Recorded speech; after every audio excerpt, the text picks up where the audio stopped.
Smart enough there. Oh, Johnny just fixes the hair. Oh, I just wanted to bring this up. Nothing to do with my hair. All of a sudden. But it was like, we can't see it on the screen. We can't see it on the screen, but what is Dahi's shirt in the production room there? What is that? It was described as art attack. Individual. Saved by the Bell. Individuality. Definitely individuality. Kids TV presenter. Kids TV, yeah. Sort of like He's got the hair for a Kids TV presenter as well. He does, yeah. I was saying... Kids TV presenter on a stag do. Somebody take a photo quick and tweet it out. Tip her back and all that, but the man, I don't know what that is. Can we go to the RDS very quickly and check in with Johnny Murphy? So quarter of an hour gone. Johnny, Leinster 3, Munster 3. What's been happening? Munster had a sustained period of pressure there, but Leinster, I thought they kind of looked in their defensive system. They looked a tiny bit fatigued, but then when they needed to pull out, Robbie Henshaw got a brilliant turnover by 2 metres outside the 5, and then they kicked that ball downfield. Munster attacked again, and then I think James Ryan got an intercept. When Leinster do have the ball, they look a lot more dangerous with ball in hand than Munster do. Gary Ringrose had a fantastic break up the middle of the park. Unlucky he didn't see Luke McGrath on his inside. Could have potentially led to a try, and they've had a sustained period of pressure. They've a line out inside the 22, so kind of bit tit for tat at the moment, but Leinster do look a bit more dangerous in attack when they have the ball. Alright, thanks for that, Johnny. Our coverage around Leinster Munster today brought to you by Leia Healthcare, official health and wellbeing partner to Leinster Rugby. Dan McDonnell has finally made it back from Cork.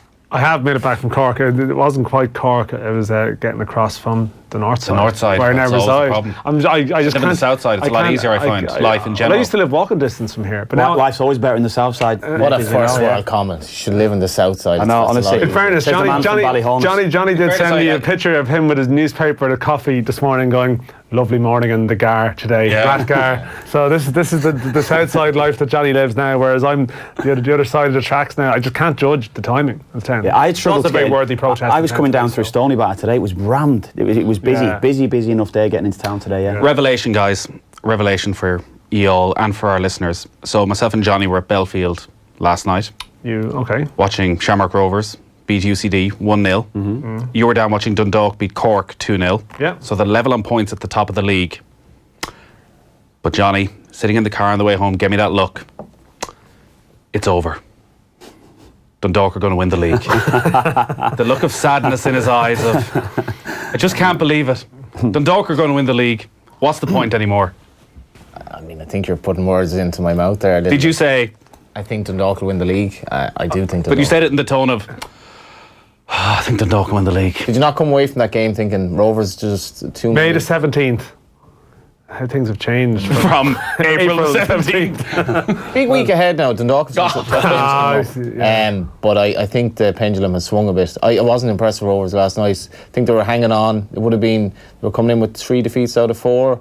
Dundalk probably routine winning Cork, which in fairness I was saying to Dan before the game, I really did fancy Dundalk to beat Cork. But I'm not sure with Rovers. Looking at them last night, I thought some of their midfielders, they just looked a bit disjointed. I didn't think they pressed UCD hard. UCD have now gone bottom of the table, which is quite incredible. It didn't look like top against bottom. No, it didn't. Against bottom. Really, yeah. UCD certainly deserved something from the game. I don't think they did. No, Rovers, they didn't. Absolutely Rovers they did. were by far the better team. No. It was a very open game. You can never talk about football game. You can slag me. Rovers had 3 chances to every 1 UCD had, pretty much.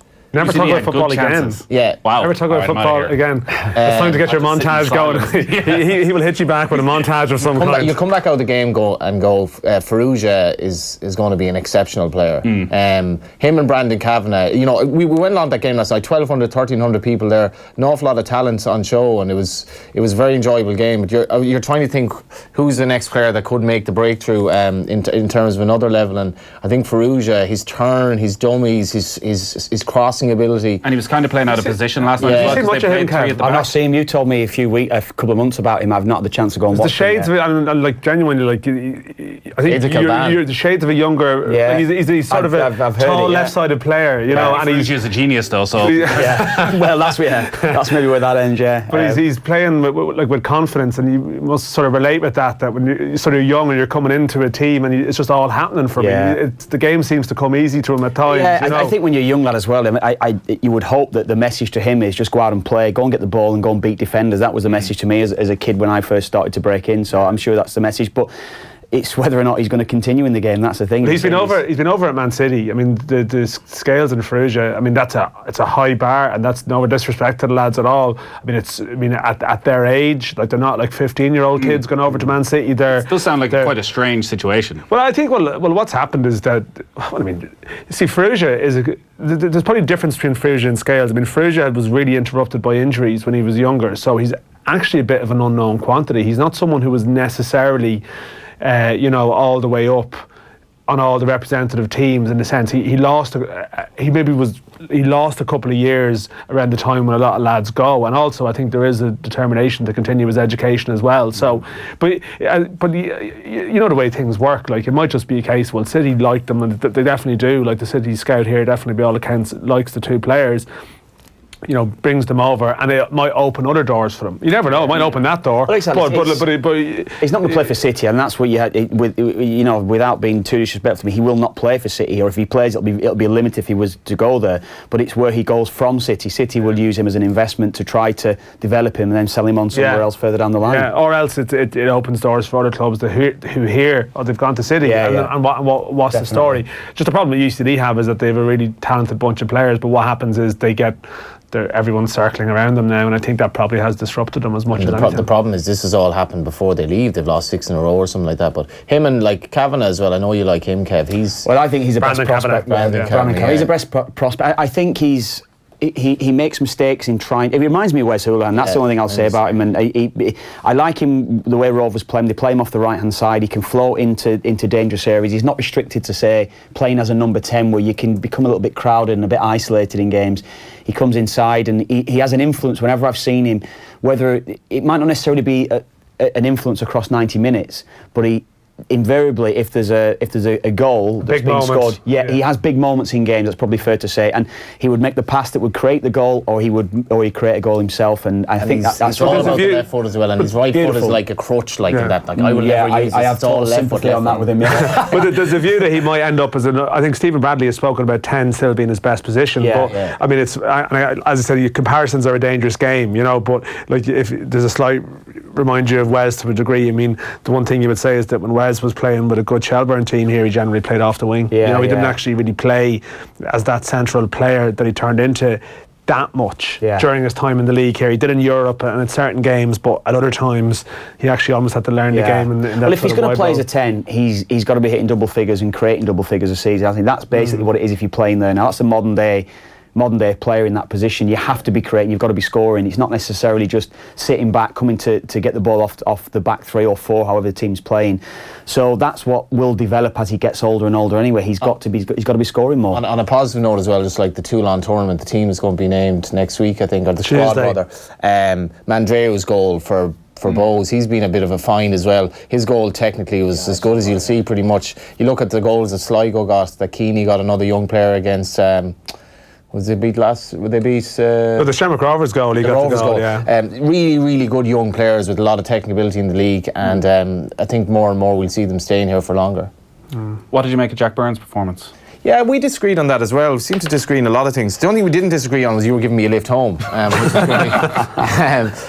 thought, like, I look at Jack, and I'd never really seen Jack play until this year, and I really enjoy watching him play. And a lot of the time, it's not when he has the ball; it's his histrionics and his kind of, the way he demands stuff of players. But when I look at Jack, and when Jack starts giving out to his teammates, it reminds me a bit of Roy Keane. He's nearly always right. Because when Jack plays a pass and they don't make that pass, or they don't control it properly, or they didn't give him the 1-2, or they didn't show off the ball, his frustration is that maybe a bit like Roy Keane, he's frustrated that they're not at the level that he's at, and he is such a talented player. I thought he was hugely influential last night. I thought his set pieces were excellent.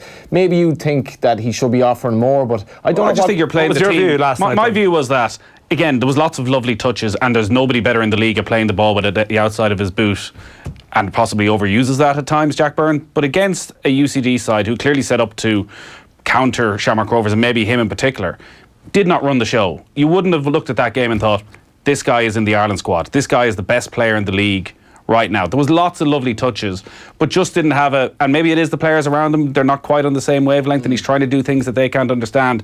But I just thought against a team of UCD's ability, you would expect that actually he would have been head and shoulders above everybody else if he's to be in the Ireland But squad. I just wonder, is that the type of game where UCD are probably a technical team, but I could see how he maybe mightn't necessarily stand out, and that, I don't know, I wasn't at the game, but I'm just thinking there's some times where you play against a team that might be a bit more physical in their approach, and then Jack's technical abilities sort of shine through, where I guess against UCD there's a lot of players who would have attributes that he could relate to. I don't know, you're at the match, you're telling me. But like, Rovers are so heavy loaded in midfield, it's hard for one player to, and I mean this, it's hard for one player to dominate the game when they've 4 other lads who are nearly equally technically good on the ball who want it as well. So like Jack is all, like, I don't know if you've seen much of them, Kev, but they're so strange the way they set up. A few weeks ago when they played Pats in Italy, they've so many centre midfielders who basically almost rotate in a circle at times. Like Bulger obviously sits, but other than that, they're kind of like, where is Jack playing? I don't know what his position on the team is. It's entirely nominal wherever it is.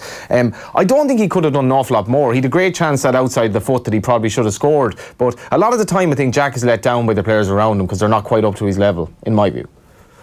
Yeah, do great players bring those around them up to their level? There's an element of that as well. I mean, what Johnny's saying there, probably it sticks out in my mind. When I saw them play Pats a few weeks ago, a lot of rotation. There wasn't a lot, I think, from any of the midfields. Kavanagh was the one that was who I thought was trying to have an influence, making mistakes, as I was saying before, trying to pass forward, trying to break the defensive line, trying to get one or two of the strikers into the game. Whereas I just felt as though as the game went on, maybe Jack Byrne kept on dropping a little bit too deep to have an influence on the game, taking the ball off the 2 centre halves, coming deeper, little passes that it was trying to move their midfield, but not necessarily having an influence, I would say 20 or 30 yards further forward, where he can actually open up defences. I did a bit on Monday. I was down there on Monday at their training ground with Jack Byrne and Aaron Green, and technically Jack Byrne is, I mean, we were doing these little silly games and things, just clipping balls up for him. He has a lovely side foot volley. He hits a side foot volley at like I would hit like a volley with my laces. Just incredible technique how he hits the ball, the movement on the ball, how he hits it. I mean, I don't necessarily. It's a difficult one to say.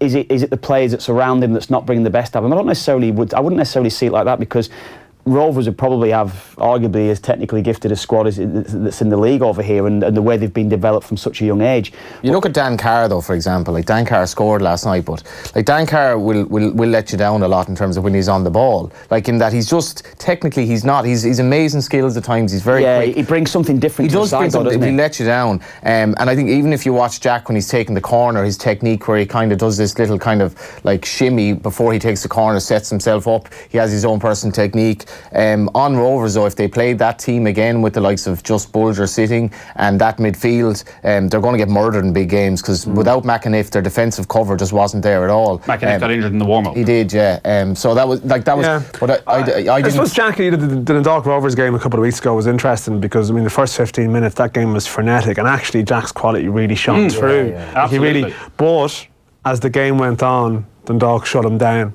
And Chris Shields, and eventually, like, it was actually maybe 20, 25, 30 minutes, but then as Jack got a bit more frustrated as the way the game was going, he was just dropping that bit deeper to try and get more involved, and then it wasn't impacting the game. Yeah, you can't take away the fact here, Dan, that sides are making special references or special. He's a special case, isn't he? So you know full well that teams are actually saying whoever it would be, is whether it be a holding midfielder or whether it be two of the holding midfielders, however a team's playing, just lock onto him. As soon as we lose possession, just be mindful. So you're almost mindful of him when you have the ball. You're kind of keeping an eye on him. Where's he floating into? Where's he trying to get in positions when Rovers don't have the ball, when you're in possession of it? So that's the thing, that he's maybe getting cancelled out a little bit, because sides are making special leeways for him. On him dropping deep then, I always wonder on that. Like, because if he doesn't drop deep, he may end up just being a completely peripheral figure and doesn't get on the ball at all, and we're criticising him in a different way for being in and out of games. A player like him who has that sort of technical ability, and like, there's no question he's probably the most technically talented player in the league,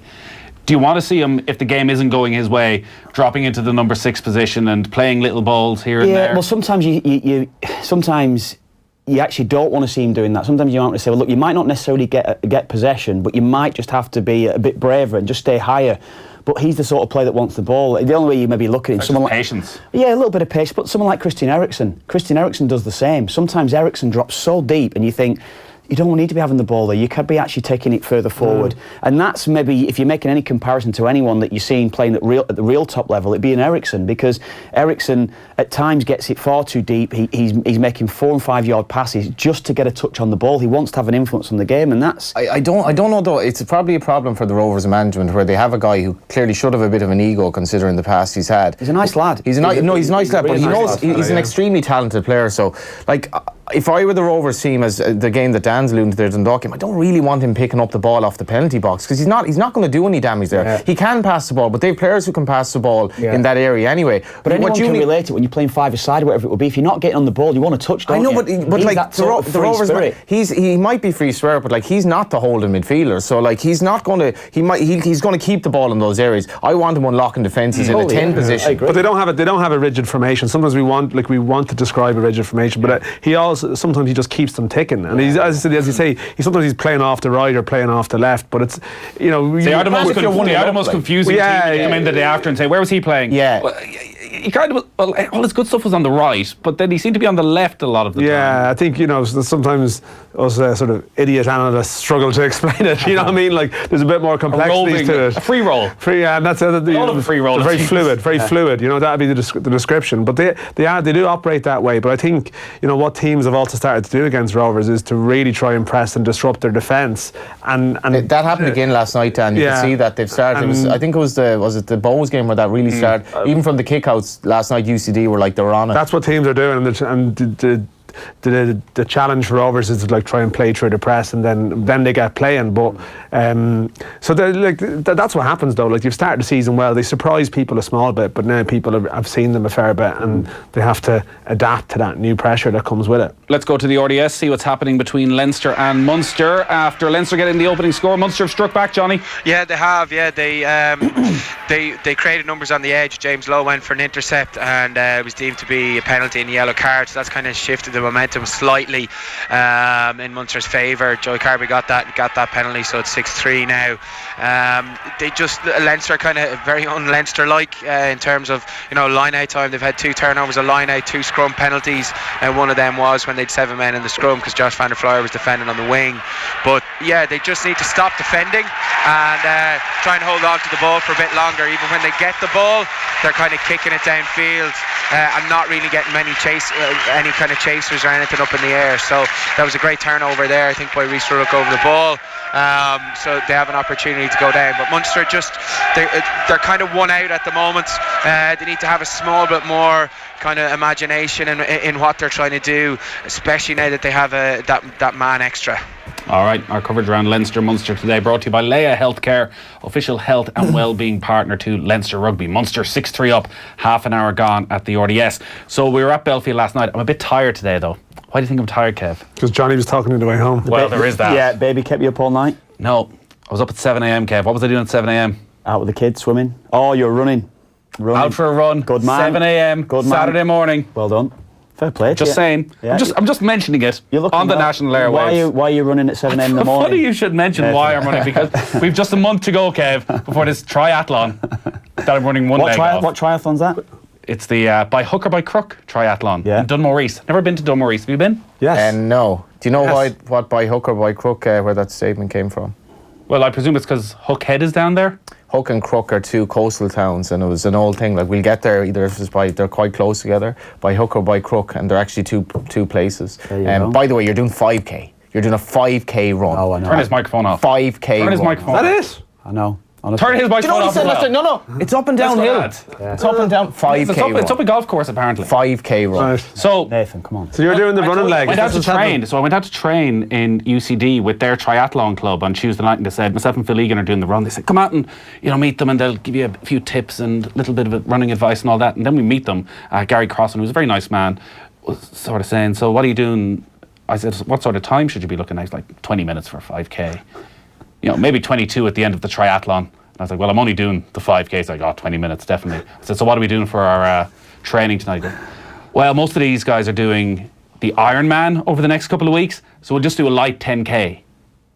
A light 10k for our training. That's double your trip, double your final distance. This is the point. I was like, I'm not starting at 10k to work my way down. I'm starting at 0 to work my way up to 5k. It's like trying to get a horse. But I initially thought the run was the best one to pick because, swimming, open water, I think it's 700 metres, 750 metres, could be bloody cold. Yeah. I know you have a wetsuit, it could still be very cold, even though I've heard it's quite calm down there. Can you swim? I can swim, yes. I can float. I can definitely swim. That wouldn't be an issue. The cycle is probably going to be quite mountainy along the What cliffs, distance I'm is sure. the cycle? It's only 20k. But also, my real thinking was that for the 5k run, so say 2k into the 5k run when I'm already shattered, everyone will go, keep going, you've done the swim, you've done the cycle, keep going, you're nearly there. So they'll think I'm shattered from doing the whole thing. Your swimming togs, like. Exactly. I'll make sure there might be a few giveaways, It'll be fine. But now I've actually come Put to a pair the of conclusion armbands on just that to it was a look more very bad authentic. idea, because I was talking to another guy out there who's doing it and is a very serious triathlete, and I said, what sort of time would you be thinking for the whole thing? He's like, maybe an hour and 10, maybe a little bit less. Now, I can't see Ger Gilroy doing the cycle 20k in less than an hour.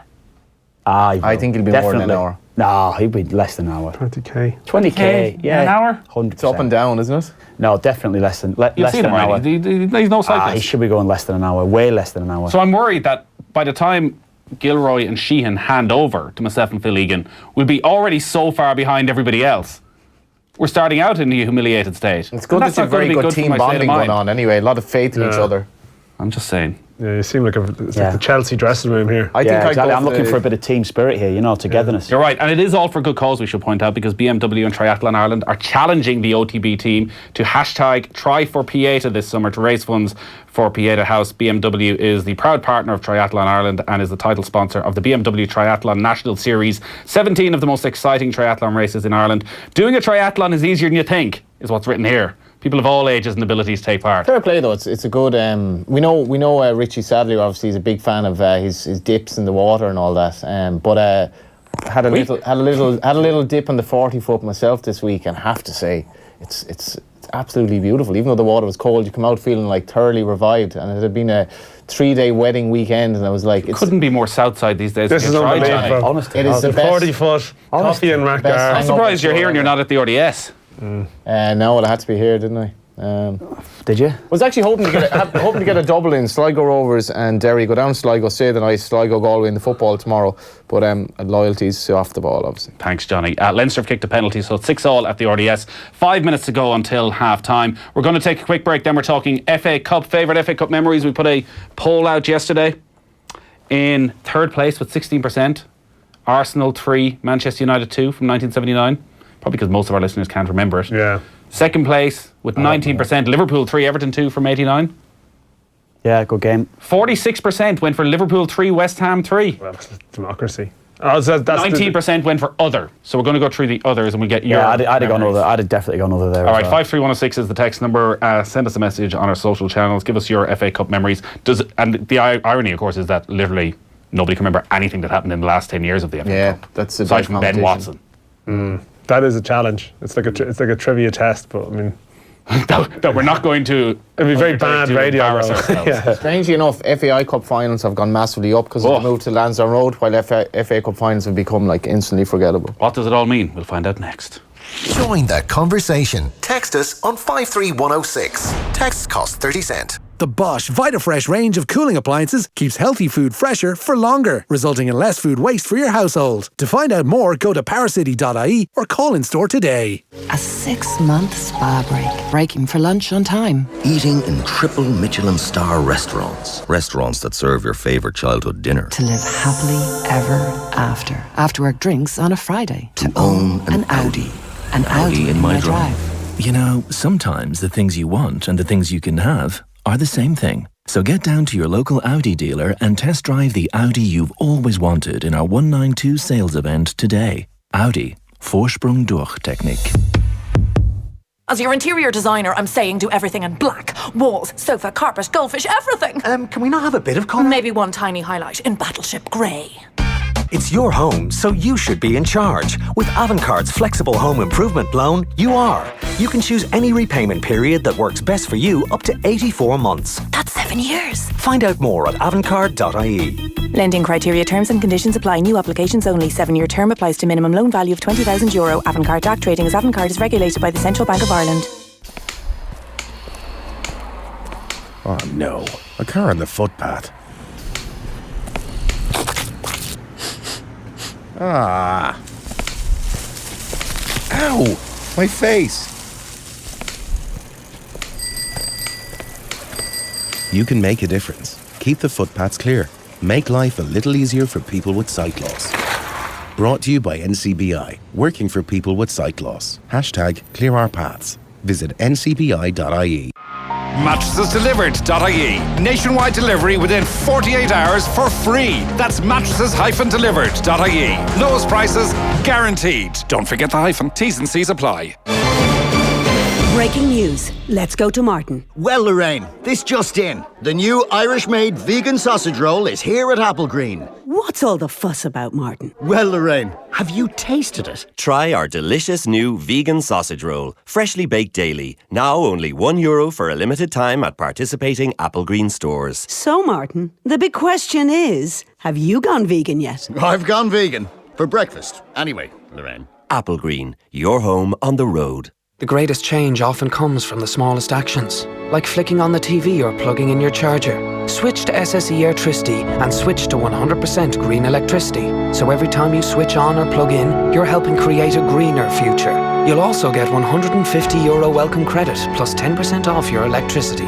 Go to sseairtricity.com today. This is a great deal. This is Generation Green. Estimated annual bill €1,030.47. Offer from 23rd of April 2019. Rates valid from 3rd of December 2018. Subject to change. 1 year standard unit rate discount for new home electricity customers on direct debit and e-bill. For details and terms and conditions, rates, EAB, exit fees, standing charges, see sseairtricity.com.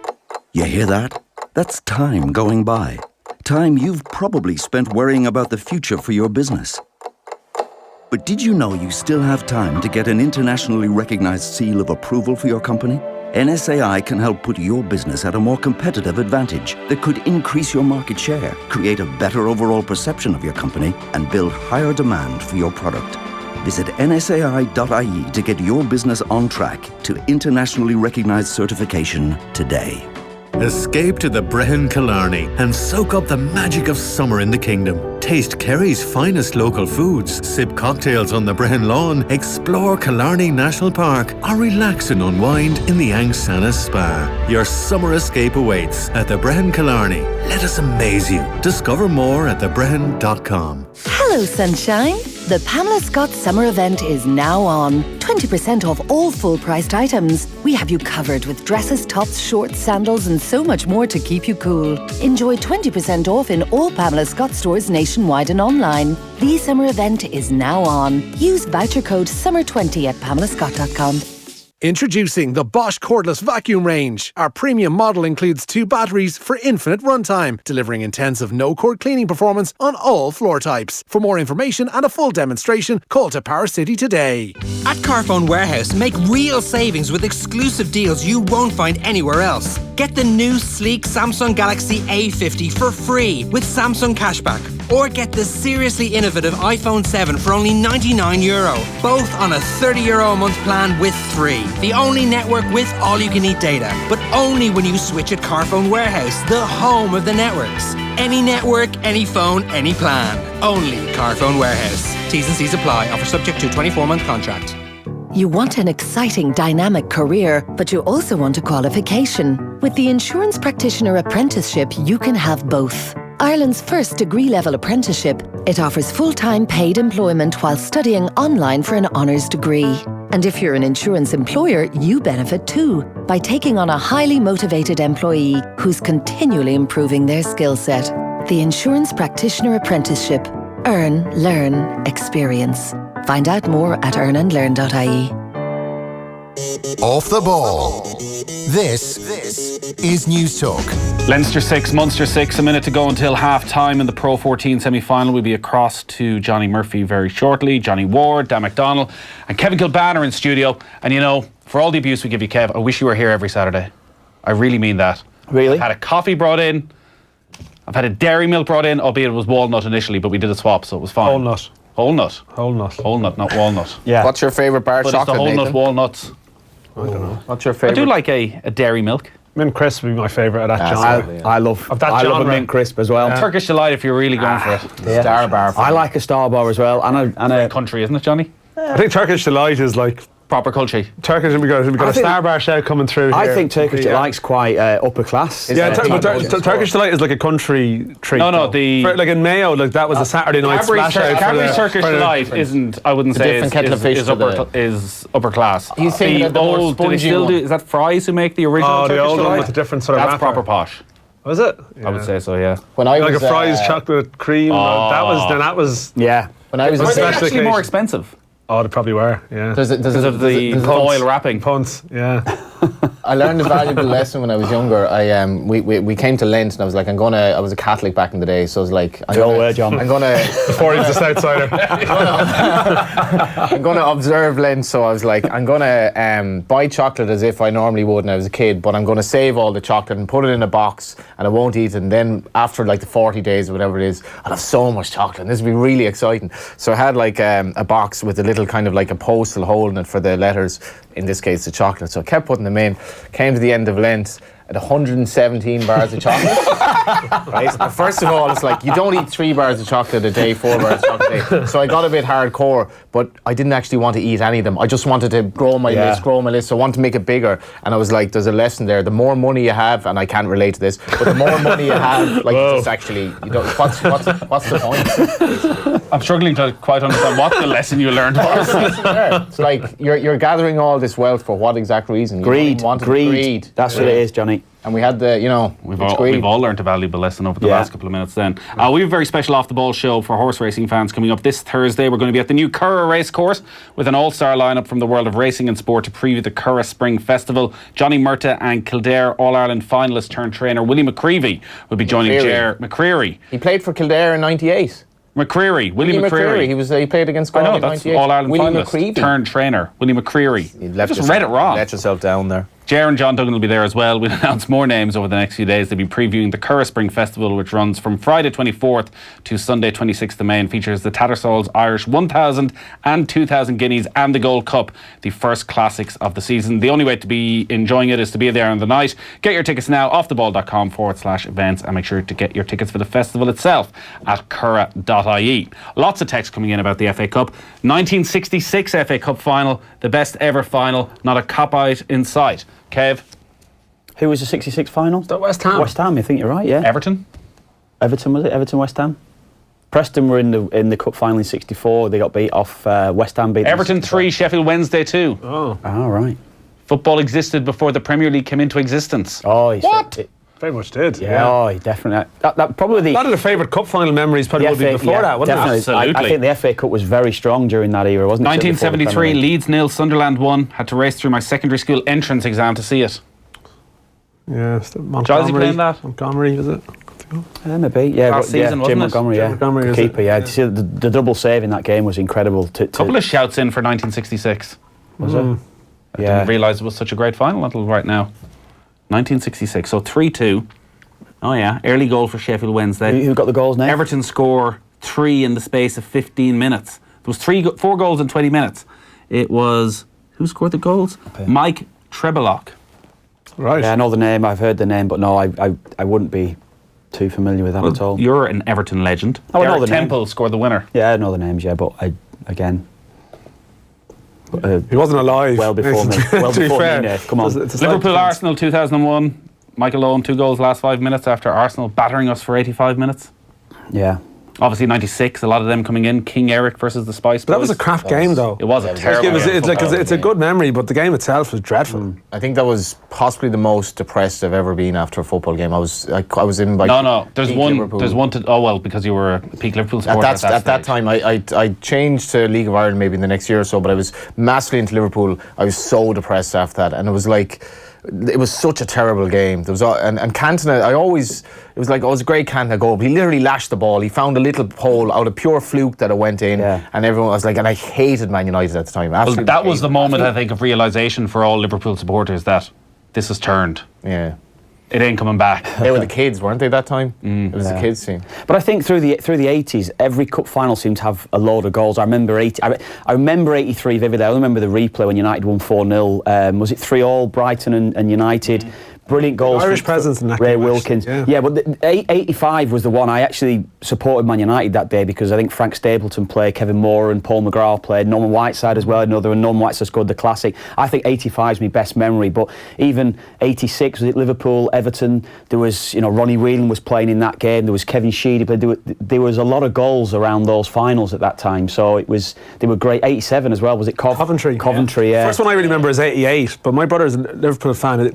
Was upstairs, didn't even bother coming down. That's how complacent Liverpool fans were at the time. And I remember watching that in the living room. What age was Peter at that stage? Because he wasn't that young. He was old enough to know he should be watching the game. 13, 14, yeah. So I was watching. You have a good memory. You were very young. Yeah, I remember 5. Yeah, because I just remember being downstairs watching the game. I don't actually recall 89 that clearly, but I remember 1990 really well at Crystal Palace, Man U. Oh, that was a classic game as well. And then the replay was on the Thursday. Yeah, do you remember who scored the winning goal? Lee Martin. There you go. Yeah, that was a trivia question marooned there. Yeah, sorry. We can't pass the test. But at the 3-all, because the cup. Let's try and identify the exact point the FA Cup went to shite. Well, I was trying to think about this earlier on.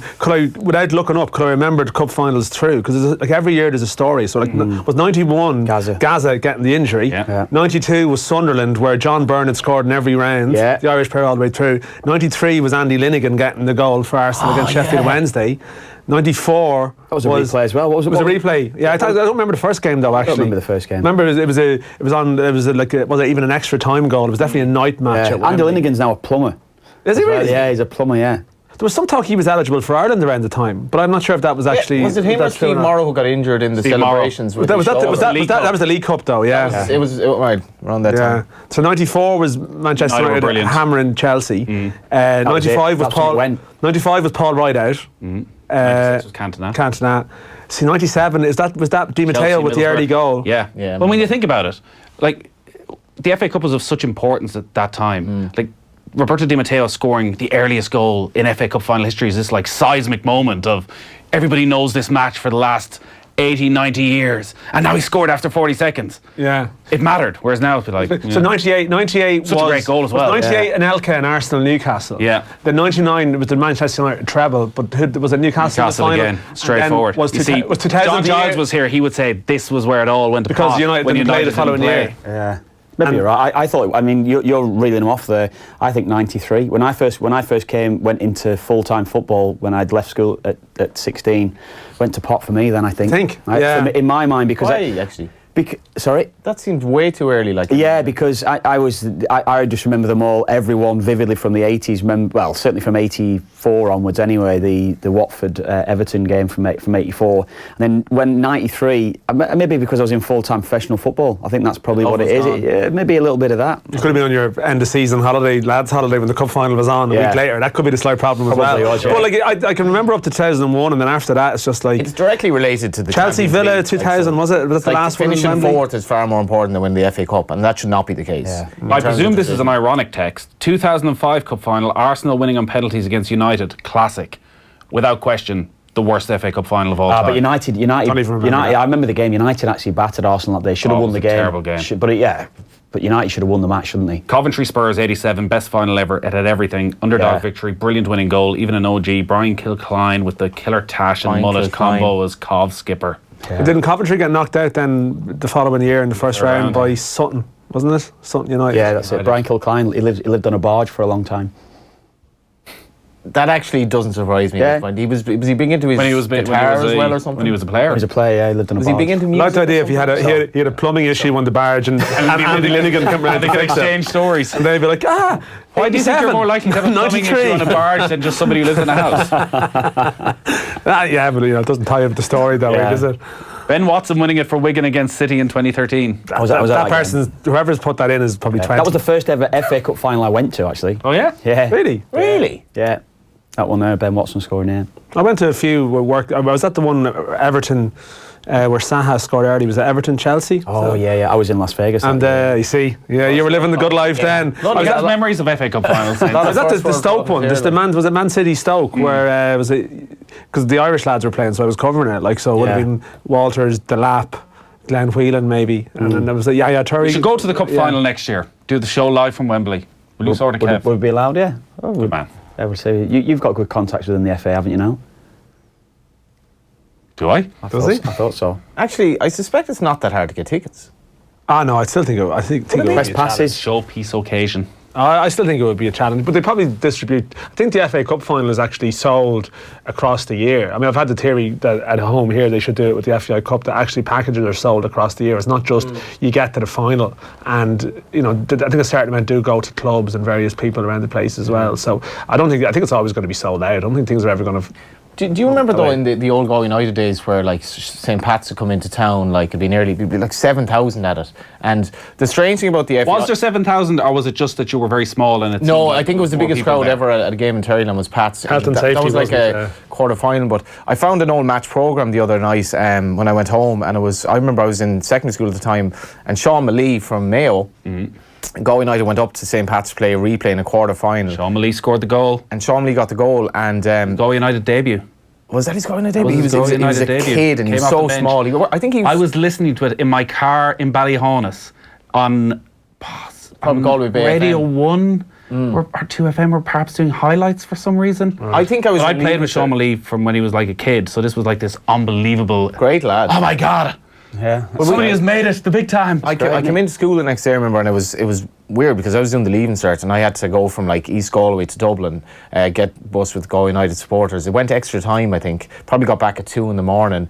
and then got up and like all the news was like basically, Go United beat St. Pat's. But what's changed in terms of the FAI Cup now is the early rounds are a bit like, but then once it goes on, because you know there's going to be 25,000, 30,000 people at the Viva Stadium, it actually really does matter in Ireland to get to the Cup. Really does matter. Pretty much like the Europa League. Yeah, they got a Rovers Dundalk FAI Cup final this year. I think like be looking at a huge crowd. But I think getting Rovers back to the cup final would definitely. When were they last in it actually? Well, the first one in the Aviva, which was the 36,000. I mean, Rovers haven't won the cup since '87. So if you were still the cup specialist, if you're the organisers, that's the team you want in the final, 100%. I mean, every taxi driver in Dublin would be going. Rovers Go United '91 renewal of that'd be a big crowd. Yeah. Let's go to the RDS briefly. What's your favourite FAI Cup final? It's like Rovers do that in November. Yeah. It's like Rovers had a 25-year anniversary during the week of the '94 one as well, when they won the treble in the first division. So that was. Well, we'll do that in November. Remind us, Johnny. Yeah, absolutely. Let's go to the RDS. Johnny Murphy's there. Half time. Leinster 9, Munster 6. Very tight at the break. James Lowe was yellow carded there as well, Johnny? Yeah, he was. Yeah, he went for an intercept. It was kind of, to be honest, I thought it was a harsh yellow card. They've been pretty close to getting a couple of breakaway tries, Leinster, in terms of when Munster have been really putting them under pressure in their 22. Their defence has looked pretty solid, and they've been, they've got turnovers at the vital time. But it's kind of their attack set piece. They've kind of plodded along in terms of two or three turnovers at line out, 2 scrum penalties, which is quite unlike Leinster. Usually they're very accurate in their all out in their general attack, and they're just lacking that. Munster, when they do put phases together, they do look more dangerous. Munster are kind of more one out. They're trying to use their power game, get after them, but I think they just need to be a bit more imaginative in what they're trying to do and throw a bit more caution to the wind. They're being pretty kind of one out, one pass plays all the time rather than trying to technically get around them. Chris Farrell has had one good line break to mention, but the main line breaks have come from Leinster when they have managed to hold on to the ball. The penalty towards the end that put Leinster back in front 9-6 was incredible close quarters footwork from Jordan Lamar, and he went up the middle and they ended up getting a penalty to go in 9-3. I'd say Leinster will probably be the happier of the two sides at half time, because they haven't really fired.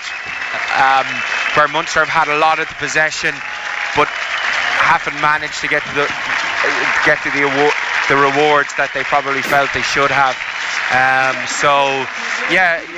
I think if Leinster can kind of put in 10-15 minutes of clinical rugby, which is in them, then it's probably there for Leinster, but Munster need to kind of step it up a small level. Would there be any concern from a Leinster point of view that if it stays tight in the last 15-20 minutes that a bit of fatigue kicks in from last week? Possibly, but I don't know, because we haven't seen kind of even 5 minutes of clinical rugby from them. So, you know, a 5-minute blitz, that could be enough. You know, I just think they're just not really firing just yet, and maybe that is fatigue, and if they don't have that, then it probably is something that you look back and go, well, they probably just last week just took too much out of them. But even though they're not firing, they're still 3 points up. You know, that's a semi-final. It's all about winning. They don't really care how, they just have to get through. Munster have kind of, they just, I thought there'd be a small bit more of a spark from Joey Carberry, and especially Joey Carberry. Earlsey is quite dynamic and quite good when he's on the ball. The ball's just not in his hands enough. But Joey Carberry's been hit behind the gain line 3 times, man and ball, and that's given Leinster massive opportunities defensively to get it after the ball at breakdown. But I think their attack is just not firing at the moment. But yeah, so it's a game that hasn't really got going, to be honest. It's kind of plodded along, kind of set piece. Right. Munster at attack, Leinster turn them over, somebody get a penalty, kick it, start again. That's Johnny, kind of what Johnny, just cut to the chase here. What about Linger at Navan? Well, what I tell you what doesn't help is when you tip him up in your Racing TV preview and he opens up at 6-4, and now your money has put him to 11-10 on. So like, there's no chance of anyone getting a few quid on at all. Do you Johnny, own this horse, Johnny? Yeah, he's part of the syndicate. Yeah. So yeah. Johnny, you're saying he wins though? I mean, that's basically what you're saying. Just give us the facts here. Hold on. I'm not sure if the handicapper's a fan of off the ball or not. So you know, he's gone up £13 since the last day. So he has to do ground. Probably, to be fair, I'm not making up excuses now, but ground is probably a bit quick for him. But we're hoping that he could be close enough. The 4 of us will give a little ditty of the Cranberries if it comes in. 5 minutes actually. Johnny live from the RDS press box. We want to hear that. What time is the race at? 4:40. People looking at him going, that lad's really struggling with the game here. I don't know what's actually happening to him up there. You definitely come across as a Munster fan though. It's fine because Munster are playing. You can definitely sing Cranberry songs. It's perfectly acceptable. Yeah. All right, so Leinster leading 9-6 at half-time. We'll keep you up to date with that and the race as well over the course of the afternoon. Our coverage of Leinster Munster brought to you by Leia Healthcare, official health and wellbeing partner to Leinster Rugby. Lots of texts coming in as always on 53106. Jack Byrne aside, we must buy a striker. Rovers. They'll probably. I'd be shocked if they didn't address that in the summer. Where do they go down though? Where there's a lot.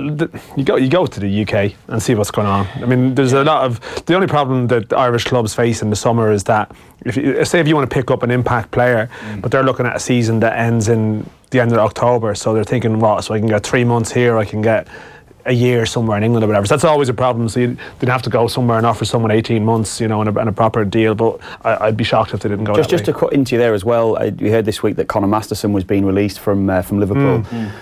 What would you think in your mind then is the next step? Would we think here, there's the next step for Conor Masterson? Where do you think he should be going? Do you think he'd maybe come back here, or do you go think to the Toulon tournament with the under-21s, which is a perfect showcase? I would think that he needs to go to a club that are going to be near the top of their league, that play a style of football where they get it down, where they pass it around. Which a lot of clubs in England, not a relegation fight. A lot of clubs do that in England now. I actually spoke to someone sort of close to him a couple of weeks ago. I didn't know at that point he was being let go. But I think that the mindset definitely is to try and find a club that plays the right style, certainly not just to jump at the first offer that comes his way. I actually saw that Norwich were linked with him in March. Well, he could have gone to Norwich as far as I know last year. Yeah. In the summer on loan. And obviously chose to stay at Liverpool. Like, the one thing about Conor Masterson, we were talking about this last night. Was he prevented from actually going? Well, I'm not sure, but we were chatting about this after the game last night. Like, even when you're looking at all these Irish young players and Troy Parrott and players like that, like, luck is such a big factor in all of this. He's on the bench for a Champions League quarter-final against Manchester City, for Merseyside derby, doesn't get on for even a minute or two at the end of the derby last season when it meant nothing. Gets left out of the Champions League final squad. Like, that's how close he was. The day before, they bring Phillips instead. Obviously, that's pretty devastating. Works his way back in when all the senior players are at the World Cup. Gets injured the day before they're flying to America for the pre-season tournament. and never really recovers and finds himself a year on been let go from the club. Because at those clubs there's always someone coming through, and like you have that window. Sometimes you have that window. Like, I mean, a couple of years back, Daniel Cleary was playing with Dundalk, travelled with the Europa League squad, I think, to a game in Bordeaux or something on Thursday night. Remember, we cover it, and I think there is a danger sometimes that you tend to get, sometimes naturally, you get carried away about the lads that are at the big clubs, because like, we've got someone at Liverpool or someone at Manchester United or whatever. And Robbie Brady, actually, if Robbie Brady had been there when Van Gaal was doing all his experimentation with young players, Robbie Brady would have made first team appearances probably for Manchester United, but he'd actually had gone almost by the time that had happened. And you do wonder, but then again, like, I mean, the other day out at Belfield, and Kiana Hoover was playing the Dutch. Played for Liverpool at 16 in the FA Cup. So I mean, that's an exceptional bar, you know. But I don't know. I think you need to be careful, you know, because people will look at him and say, well, hang on, how many senior games has he played? So how much time will he be given at a club? Like, if you go to a certain type of club, that's like, I mean, he's talking about Jack Byrne. Like, when Jack Byrne, big excitement about Jack Byrne. Canberra did really well in Holland for the year, and then come back and went to Blackburn. But Blackburn were in a relegation battle at the bottom of League One, or at the bottom of the Championship. Sorry, and probably just didn't have the profile that he was going to be trusted to dig them through. Yeah, Owen Cole's manager. He's got a history of always going with experienced pros as well, hasn't he? That's the thing that always goes against him. We spoke about this as well. Mentality, like, you know, how he's struggling to deal with the fact that he's had a few like things go against him, and like so many players have done well in England from Ireland who you would say like they were fairly talented, but it's mentality. And I would wonder, would he consider possibly Shamrock Rovers if they had the money for him? Because Jack Byrne is there, he'll come into a team that does play good football. They certainly need another centre back, as far as I'm concerned. It's still considered though a backward step though, Johnny. It is, absolutely. I'm not saying it is, it's but just, that's what's still considered. If he could get straight into football and at least start playing with a view to, you know, playing in England again, I'm not sure if it, as you say, would it be too much of a step down for him. But well, it's that debate about that current under-21 squad of there's such a mix of players who are playing men's football. A lot of them were playing at Belfield last night, and players who are playing under-23 in England. And you look at Masterson against Luxembourg, like it was Luxembourg in that under-21 game, like the quality he had when the ball was at his feet. The couple of times he struggled was when he actually had to defend, because if you're playing for Liverpool every week, you're dominating possession in every game, you're going to win the vast majority of games, you probably don't actually have to think like a old school defender too often. It's what I spoke to you lads about last week with Matthijs de Ligt. I was on Owen actually, wasn't it? It was Owen that was on. Now, de Ligt got absolutely dominated by Fernando Llorente. Now we've seen Llorente enough. Llorente is not that type of striker that backs in, plays physically. He's very good with his back to goal, but he's not a target man as such, is he? He's actually a silky player. But what they did, they went direct to him. Now the lower down you go in England, there's more and more sides now that's playing good football, that are trying to play. You only look at Donny, who were playing last night, and there's a lot of sides. Sunderland would be another. They try and play good football, essentially. But there's still an element of sides that go back to front, just crash it back to front, and they've got strikers that like to just literally sit on centre halves and like to roll them around the penalty area. That's what. I'm not saying he will, because I've not necessarily seen him play against that type of player, Conor Masterson, but that's where de Ligt struggled. De Ligt struggled against a player that all he did is backed in, stopped de Ligt from going to jump. And you've seen de Ligt, he's massive, he's huge, he's such a physical specimen, but he couldn't cope with someone backing into him, just rolling him around the penalty area. But Conor, sorry Dan, sorry, for what's interesting for Conor now, he's going to go in under Stephen Kenny, whose man management skills are so strong, and Kenny will probably take him aside and say, he'll obviously want him to deliver in the tournament, but Kenny will give him a lot of confidence in terms of what he can do. If he comes out of that tournament well and does play well, it's a massive shop window. Massive shop window. He's got to block that from his mind though, Johnny. Absolutely. Not necessarily saying clearly it is the shop window for him, but he can't go thinking like that, his future is all down to playing in Toulon. It can't be about that. He's just got to go out and play, and I'm sure that'll be the message from Stephen Kenny. But it's true, but it's funny the point you make about going down, because I mean, Darragh O'Shea is going to be in that squad, who's again 20-year-old centre half. I was just double checking his age there, so he would be the same pretty much age bracket as Masterson, and didn't go to England with the same profile at all. Went to West Brom, but went on loan to Exeter this year, and then in League Two, and by all accounts has been excellent. He got brought back, I think he was in the West Brom squad around the playoff games this week, and I know Stephen Kenny really rates him. And just by getting out there, I think he was even at Hereford on loan before that, just by getting out there and playing games, he's naturally been pushed on. There's talking about like Liam Scales, who's in that 21 squad, or might be in the 21 squad, playing a lot of games here. I think the fear that people will have about Masterson, with his pedigree, is undoubted, but they just don't know what they're dealing with. And I think he needs to go somewhere where he's going to get that. Yeah, that's where a lot of the managers, certainly that's playing down low, certainly lower leagues over in England, they'd look at somebody that's played 200 games or 150 games at League 1 and League 2 football, and you go, right, I can rely on him, I know that. I'm still going to get the unknown. He may be a better player, potentially. He could go on to earn us millions further down the line. But managers have got such a short window to work with now, as we know, at all levels. They're not going to take that risk half the time, and that's the problem. But I'm sure he's going to have good. I mean, even him being released was a news story this week in it, like even at Liverpool level, because there's been a lot of talk about him, and there was transfer speculation about him, like in March with Norwich and stuff. So clearly, his name is known. I'm sure he'll have good offers. Yeah, wherever it might be, or could it be Scotland or something? You look how Jimmy Dunn went up there for a part of the season, and he's like, there's a lot of. Been linked with Rangers as well, I think, last summer, which obviously brings its own difficulties. Who was this, Matt? Oh, was he? I must have missed that time. Yeah, but he'll have options, no doubt. Ross Burns kicked another penalty for Leinster at the start of this second half, so they lead Munster 12-6. Munster also down to 14 men. We'll get across to Johnny Murphy. We need to take a quick break. We'll get into Kev's Team of the Decade. A little bit of spoiler, or not even a spoiler. Do you think there'll be an Irish player in there? No. Team of the the tens, basically. Premier League Team of the Tens. Will there be an Irish player in the team? No. Tune in next to find out. Off the Ball on News Talk. Tech Talk with Jess Kelly. Coming up this week, we have a different type of tech talk. I sit down with former Minister for Communications Denis Naughton to hear about his journey through the National Broadband Plan. Is a fixed fibre solution really the best way to go? And was he thrown under the bus by his governmental colleagues? Tech Talk with Jess Kelly. Thanks to Harvey Norman. Download the podcast now or tune in Sunday at 6. On News Talk. Have a great afternoon with Harvey Norman, the #1 in Ireland for home and kitchen appliances. Go, Harvey, go! Know that feeling when you wake up thinking it's Thursday, but it's actually Friday? Or when you find €20 in your pocket that you totally forgot you had. Or when your profile picture gets more than 6 likes?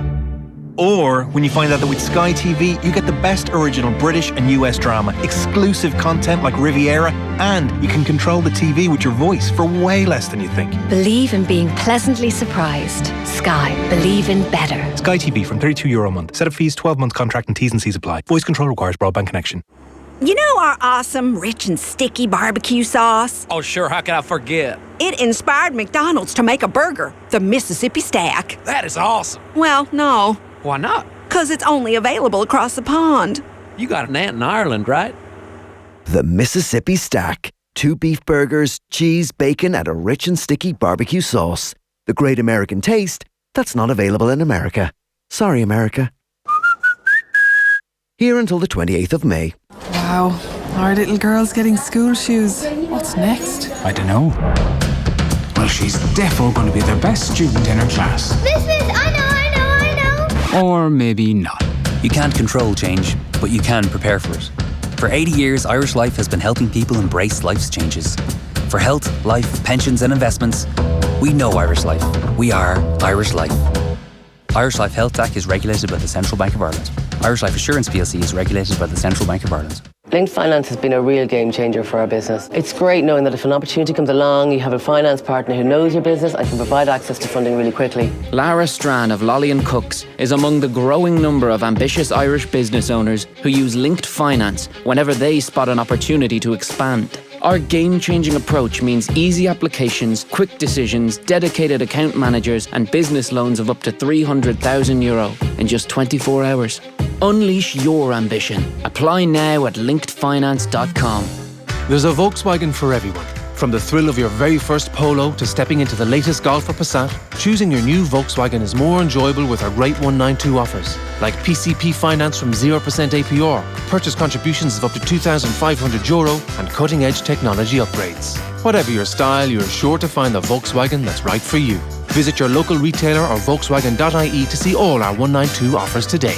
Finance is made under a hire purchase agreement and subject to lending criteria. Deposit required. Terms and conditions apply. Purchase contributions only on finance contracts. Volkswagen Bank GmbH branch arm is authorised by the Federal Financial Supervisory Authority in Germany and regulated by the Central Bank of Ireland for conduct of business rules. Visit Volkswagen.ie for more information.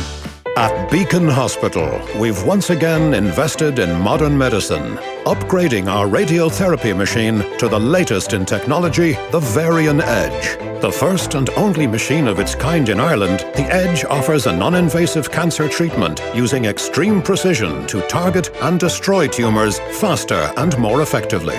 Beacon Hospital, we've got the edge on cancer. Referral required. For more information, visit beaconhospital.ie. They have a food empire worth millions, but does it make them happy? In this week's Sunday Independent, the Happy Pair brothers tell Niamh Horan about love, separation and going to therapy together. Missy Keating talks modelling and her parents' divorce, plus €10 off at Dunnes Stores and 20% off at Littlewoods. The Sunday Independent, the complete read. T's and C's apply. It's a busy time on farms, so watch out for tractors, trailers and other farm machinery using the roads. Be patient. Slow down and only overtake farm machinery when it's safe to do so. If you're driving a tractor, you must hold a licence. Make sure your vehicle is roadworthy, check your load regularly and drive at a safe speed. Be aware of traffic building up behind you and when possible, allow cars to pass safely. From the Road Safety Authority and the Irish Farmers Association. Looking for the latest in big screen TV technology? Then visit Harvey Norman this weekend. Get the LG 49-inch 4K TV that delivers superior picture quality purity thanks to LG's NanoCell technology for just €999. Or get the Samsung 55-inch QLED TV with a quantum processor that saves you time searching with intuitive voice assistance for just €1499. Visit Harvey Norman, the home of the big screen, in store or online. Go, Harvey, go!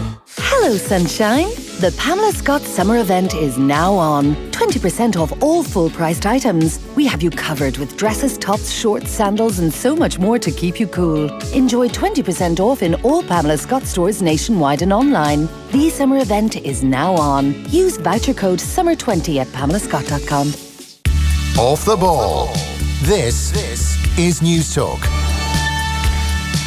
We're back. We are back. Leinster 12, Munster 9. Let's go to the RDS, check in with Johnny Murphy because there's been quite a bit of action in the first 12 minutes of the second half, Johnny. Yeah, good start from Leinster. They played off the kick-off. They got to play the version of the old school Joe Smith ball back inside to the hooker. Just run instead of they run it off a switch now, and Sean Cronin went straight up the middle. Some really smart play then from Luke McGrath, passes the ball off Niall Scannell, who's retreating, end up getting a penalty in front of the post and he gets sent to the bin. And then they are fantastic, so Munster get back in their half. A fantastic tactical kick from Joey Carberry lands like literally 2 centimetres the good side of the try line. Munster release pressure, give a penalty, and then another line-out turnover from Leinster leads to a penalty for Munster. So 12-9 now, but Leinster seem a bit more clinical on the ball when they have it compared to what they had. So yeah, shaping up. It's already shaping up to be a better game than it was in the first half. All right, good stuff. Leinster 12, Munster 9, 53 minutes gone at the RDS. Some latest scores in Gaelic games. In the hurling, the Joe McDonnell Cup, half time in these matches, it's Laois 2-13, Antrim 9 points. Westmeath lead Offaly by 13 points to 5. In the Christy Ring Cup, our Saturday panel earlier, we were talking to some inter-county hurlers playing in the Christy Ring Cup, the Nicky Rackard Cup and the Larry Marr Cup, and Naas Connaughton from Roscommon was in with us. They have beaten London by 125 to 212 in Ruislip, so Roscommon, I think that should all but assure them of a place in the Christy Ring Cup semi-finals. Donegal 112 to 7-point win over Derry. Wicklow were beaten 15-11 by Down, and Meath beat Kildare 210 to 1-7 in the Nicky Rackard Cup. Mayo 11 points to 7 up against Louth. Louth, yeah, I know playing that. I know play for Louth actually. So yeah, my cousin's gone over to the game today. Split loyalties. Yeah, honestly. Oof. Yeah, honestly. All right, well, Mayo are winning at the moment. What's the score, sorry? Last week, 11 points to 7. Ah, good. Probably just half time in that game. Yeah. Tyrone were beaten 319 to 114 with Damien Casey on that panel earlier as well.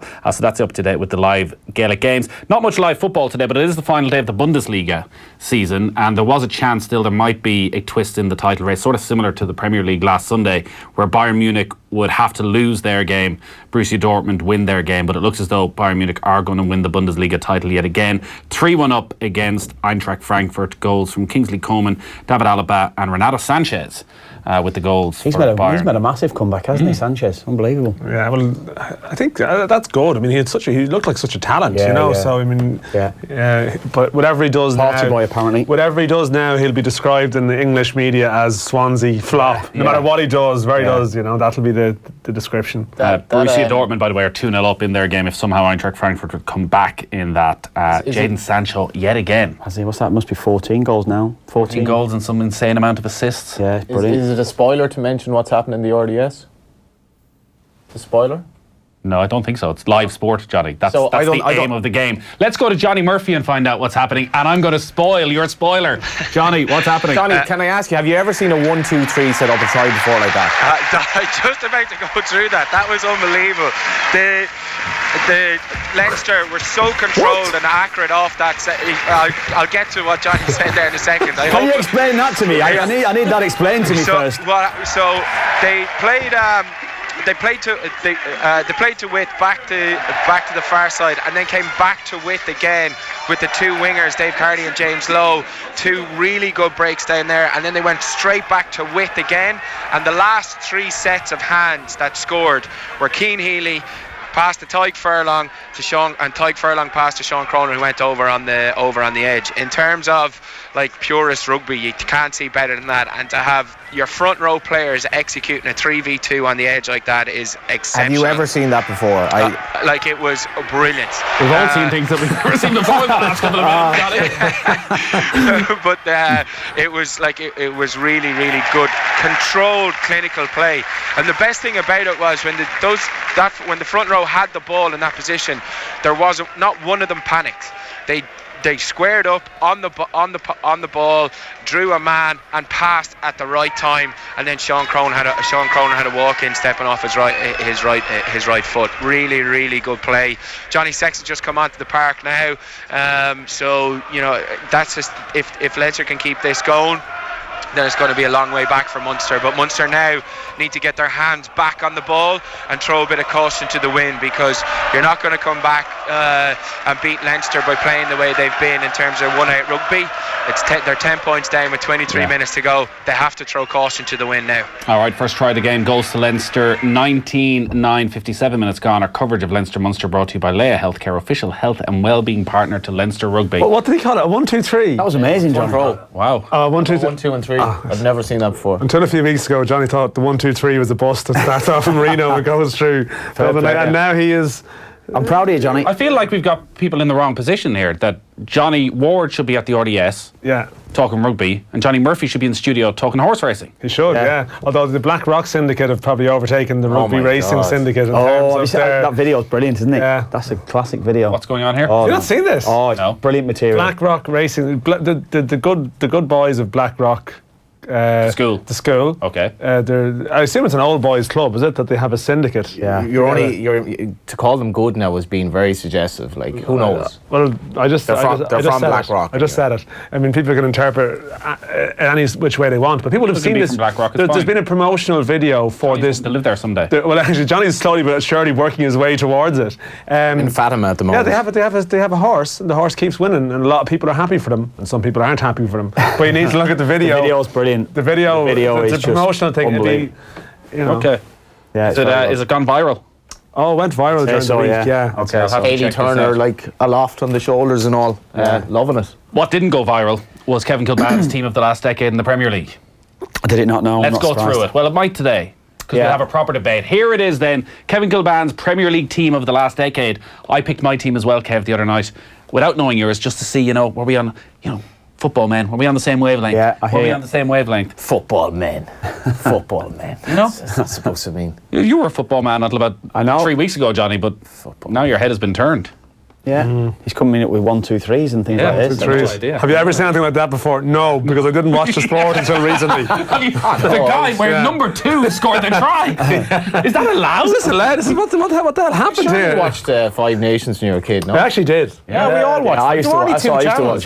That's sort of when Cogby's voice, it brings back a lot of memories. There's only 2 chapters. He got into the opposition territory. It was like a cause for celebration. Simon Gagan. Simon Gagan. Remember when they won the baggy top? He was quick. Yeah. When Ireland won in Twickenham and Simon Gagan scored, I don't know what year that was. I was very young. That was like absolutely astounding because we were always hockeyed by England. Went to Twickenham and won. And Simon Gagan, who never got the ball because he was too good and Ireland were so crap, like that was one of my abiding memories of childhood. And then I didn't follow rugby for probably 20 years or something. Until now. The 1, 2, 3, the bus to Lark Hill. Well, anyway, yeah. The team of the last 10 years in the Premier League. So Kevin Kilbane has gone for David De Gea in goals. Was there any other contenders? Not really. There was a few that we'd spoken about that you could have been thrown in, and it would have been the more recent ones as well. Maybe Alisson you could have thrown in, and Petr Cech maybe earlier on, but no, he's been the standout. He gets away with it despite like he's probably he's had a poor enough time, hasn't he? That's not even that though. He's suffering now because he's not really good on the ball. Who, De Gea? Yeah, he's not great in the ball. He's no Alisson. No, he's not. And he's no Alisson. He's no Edison. But that's a huge part of the game now. But he compared to the two of them. I remember doing commentary on Spurs. The game Manchester United beat Spurs down at Wembley, and he kicked the ball straight out of play 7 or 8 times during that match, trying to flick it out to the wingers, straight over their heads. It's a huge part of the game now. If you've a high pressure keepers, I've seen Alisson do that a few times this season, kicking the ball out. I have. Not having that. Right back then. Who's your right back, Kev? The one and only Seamus Coleman. Seamus Coleman. Best right back in the Premier League of the last 10 years. Killie Were Beggs. you doing that to annoy Adrian Barry, or did you? Well, do you know why? I mean, in all honesty, there was probably an element of that as well. But there was admirable honesty. I looked at the right backs as well, and there was maybe you could make an argument for Ivanovic, Kyle Walker, for Azpilicueta. Who else would there have been as well? And do you know what? Antonio Valencia. The argument for these Antonio teams. Valencia's a winger. That's the way I always see him. I played with him at Wigan. One of the best players I would have played alongside. You might see him on way, but he's been a right back for the last 10 But years. are you looking at someone's best? Are you judging it by someone's highest level or their consistent level? I'm looking at highest level and a bit of both. But I'm judging it across the season, at least one of them. And I'm saying the best individual performance that I would have seen across that time, and the best time I'm thinking, I'm really looking forward to going to watch this guy. And I couldn't, you know what? Zabaleta? Zabaleta would have been another one as well. A lot of assists for City as well. And he probably would have been another one that would have run him close. And I just think Seamus Coleman, for the goals that he scored, for the goals he created, I could make a very, very good case for saying, he's... If you had him at his peak, or Trent Alexander-Arnold. Well, it's different now, isn't it? That's why I said the other day, I said maybe now Trent Alexander-Arnold has not played an awful lot of football this season. He only came in towards the back end of last season as well. So I could be making an argument for him most definitely. I think technically he's better than Seamus Coleman. I think he's got... Different type of player, though. Different type of player. Everything about Alexander-Arnold is attack. He's not a right Whereas back. Coleman's always played in the side where you've got a lot of defending to do. No, not really. Seamus Coleman's game was always about attacking. No, but he's played in a side where there is a lot more defending to do than for Alexander-Arnold. Yeah, but Seamus, I think, when he first broke into his side at Blackpool, when he played in that promotion team at Blackpool, he was a right winger. And David Moyes didn't really want to play him as a right back. When they were playing against the better sides, he didn't really trust him. So he'd always put Tony Hibbert in there, and he may bring Seamus off the bench to play as a right winger, or even start him as a right winger. And he probably wasn't the greatest of defenders. I think he used to get caught out defensively. I think he'd get sucked under the ball quite a lot. And I think maybe Tony Hibbert was very, very good one-on-one. He didn't have anywhere near the ability or the pace that Seamus Coleman had. I think he probably learnt a lot from him and Phil Jagielka playing alongside those players. And defensively, then he improved immeasurably. And I just think you can make a very, very good case, and that's why I went with Seamus Coleman. Tony Hibbert's claim to fame? Never scored a goal through his career. Did score a goal? No, he didn't. Did he not score a goal in his last season? No, testimonial he scored. Oh. Yeah. But did he overtake Kenny Cunningham? Or is he second in the list to Kenny Cunningham of outfield players who played the most games in the Premier League without ever scoring a goal? Did he? I don't know. I think Kenny probably would have played more Premier League games than Tony Hibbert. It's only a claim to fame. It's more just the stat. It had to be one of the strangest things about Kenny, who's effectively a centre back, never went up for corners. He just not having that. Speaking of centre backs, your two centre backs from the last 10 years. Yeah, well, together, lads. I mean, I think, as I've said it the other day as well, potentially he would be the best I've seen. Best individual performance, Virgil van Dijk, the best I've seen, without a doubt. One-on-one defending, starting attacks going forward, he has everything. He can play against, much the same as I spoke about Dijk, who can't play from what I've seen when he played against Laurenti, can play against a striker that backs in, can deal with it physically, not a bother at all. Is there a single flaw in Van Dijk? No. I mean, and do you know what? Nathan and I commentated on him a number of times this season as well, and the amount of times we were knocking each other through in the game, weren't we? We were like nudging each other, going, "This is unbelievable." The way he used to, the way he reads has games. a cigar in his mouth. Just incredible. His performance against, and maybe, I don't know if it is the best example, his performance against Lukaku. Against Manchester United. Physically, yeah. But without actually ever touching Lukaku. He just scared the living daylights out of him in the first 10 minutes. And he'd step in, and Lukaku could expect him and he'd step back, and then he wouldn't actually touch him. He'd just let the ball bounce over their heads. It's actually, when you do go to a game at Anfield, and when you appreciate when you go to a Premier League game, how fast everything happens. He just looks like he's playing five-a-side. No, it's just and that's what I was saying. We find, like I said it earlier on this season as well, where I said potentially the best, certainly if you're looking at Premier League eras, and they're talking him at Liverpool in relation to Alan Hansen, so you know the level that he's at. Definitely, I think better than Ferdinand. Definitely better, potentially better than Ferdinand. I'm saying here, potentially better than your Pallisters, whoever it would be. You're going to put in that bracket. Premier League era, I think he's at the top of the tree. Definitely over the last 18 months. And even as a point my brother's made to me a few times, when he's heading the ball out of defence, he's actually passing the ball all the time. Yeah, I'm talking Terry as well. Whoever you want to name, you can name the best centre halves, and I would still put Van Dijk ahead of them. Terry and Company would have been closer now.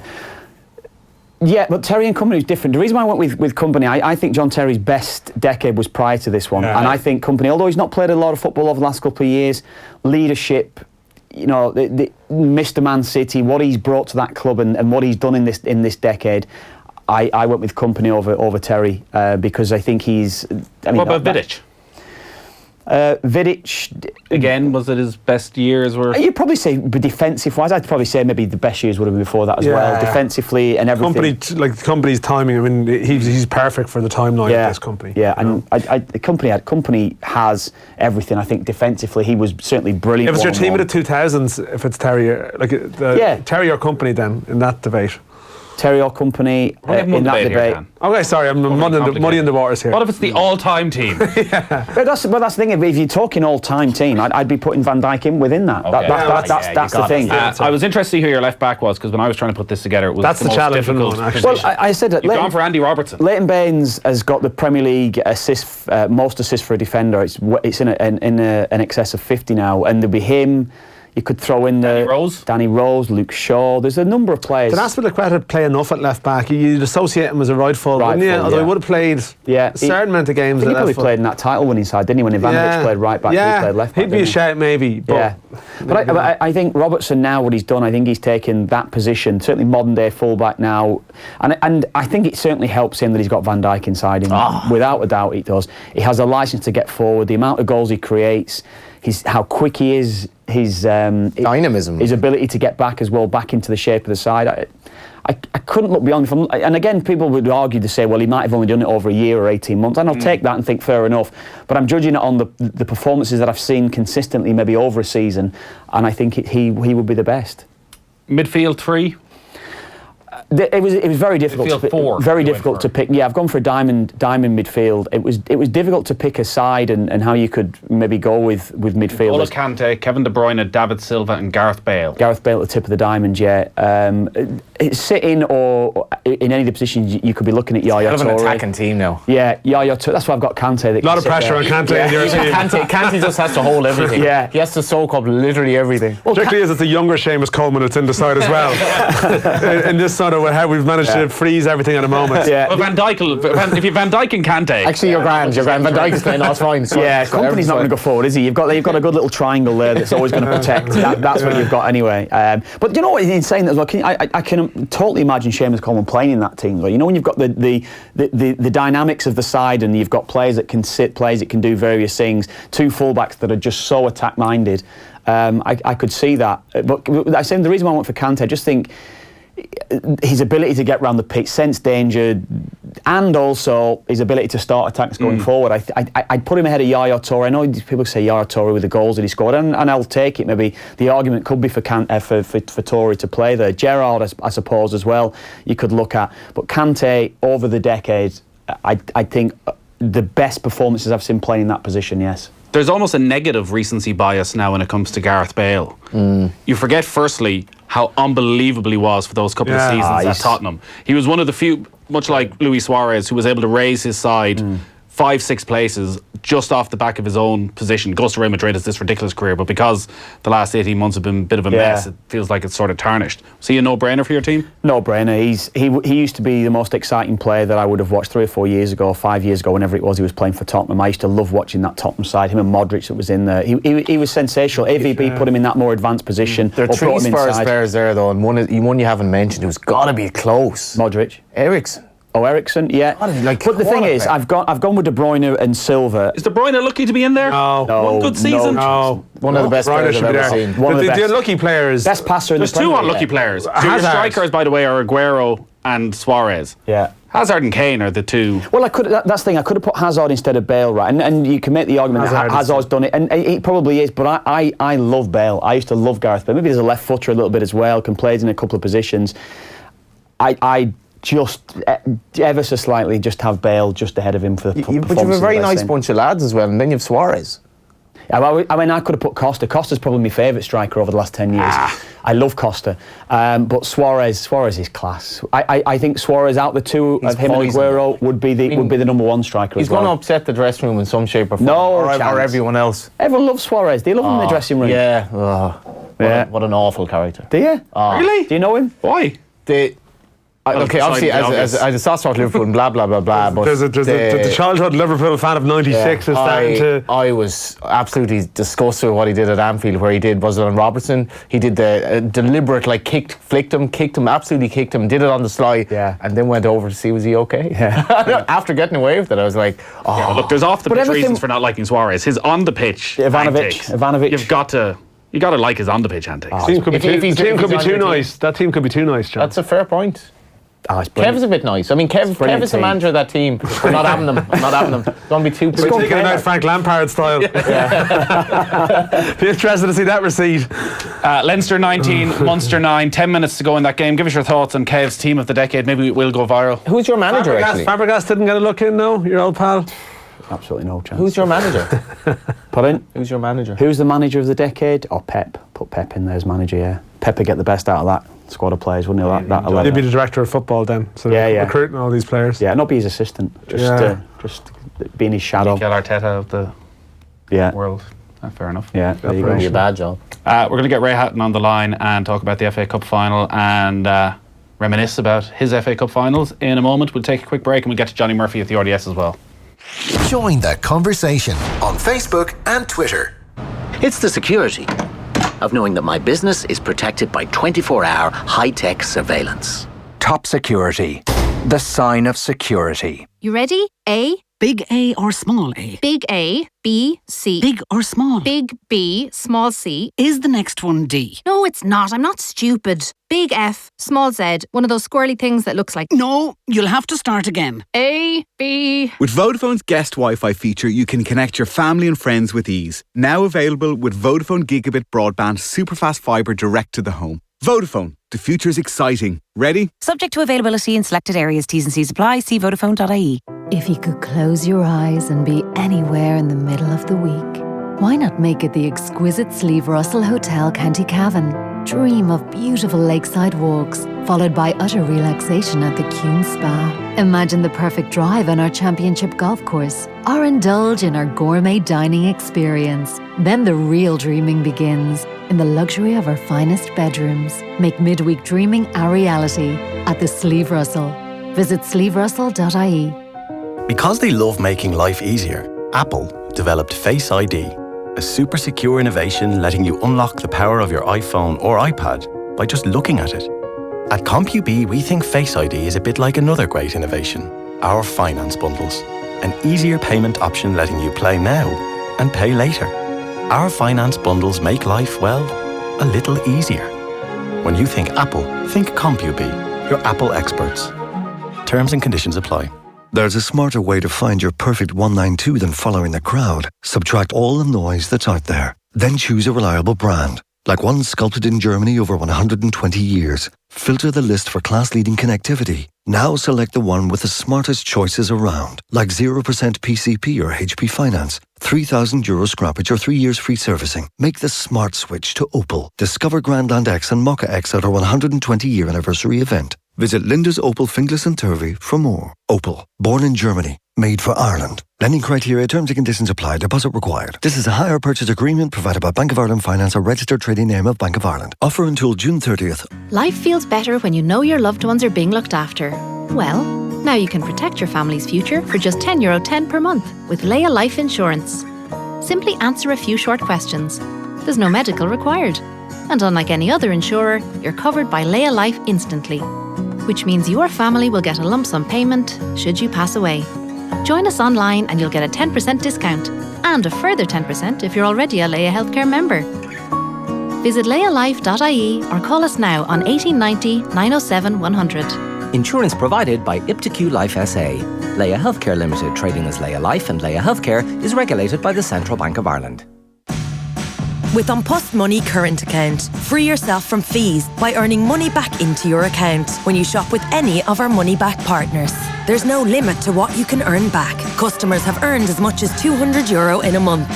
Search An Post Money Current Account and open your account online today or visit your local post office. An Post Money Current Account for your world.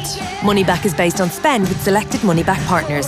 See onpost.com, terms and conditions apply. An Post is authorised by the Minister for Finance to provide payment services and is regulated by the Central Bank of Ireland in the provision of such services. Michael O'Leary shocked the racing world this week with his plans to withdraw from the sport. In an exclusive interview with the Irish Field, the Ryanair boss gives more insight into his dramatic decision. Did the constant criticism of his success play a part? Is the racing game too expensive, or has he simply grown tired of collecting trophies? Also, what will be the financial impact on racing from O'Leary's exit? All this and much more in today's Irish Field. You know our awesome, rich and sticky barbecue sauce? Oh, sure, how can I forget? It inspired McDonald's to make a burger, the Mississippi Stack. That is awesome. Well, no. Why not? 'Cause it's only available across the pond. You got an aunt in Ireland, right? The Mississippi Stack. 2 beef burgers, cheese, bacon, and a rich and sticky barbecue sauce. The great American taste that's not available in America. Sorry, America. Here until the 28th of May. Hi, I'm Fiona O'Driscoll, SuperValue store owner. All things considered, SuperValue is the place to fill your trolley with great offers like any 3 for €10 across a range of 34 fresh Irish dinner and barbecue meats. SuperValue 7 offers like broccoli crowns 79 cent and a Resty Estate selection wine €7 each. All things considered, it's SuperValue. Enjoy alcohol responsibly. Off the ball. This is News Talk. Still Leinster 19, Munster 9. 5 minutes left. Looks as though Leinster are heading to the final of the Pro 14. We'll go across to Johnny Murphy on full time and talk you through that. The teams are in for the FA Cup final, which gets underway at 5 o'clock. And a bit of a surprise in the Manchester City team because Sergio Aguero has been left on the bench. Kevin De Bruyne among the substitutes as well.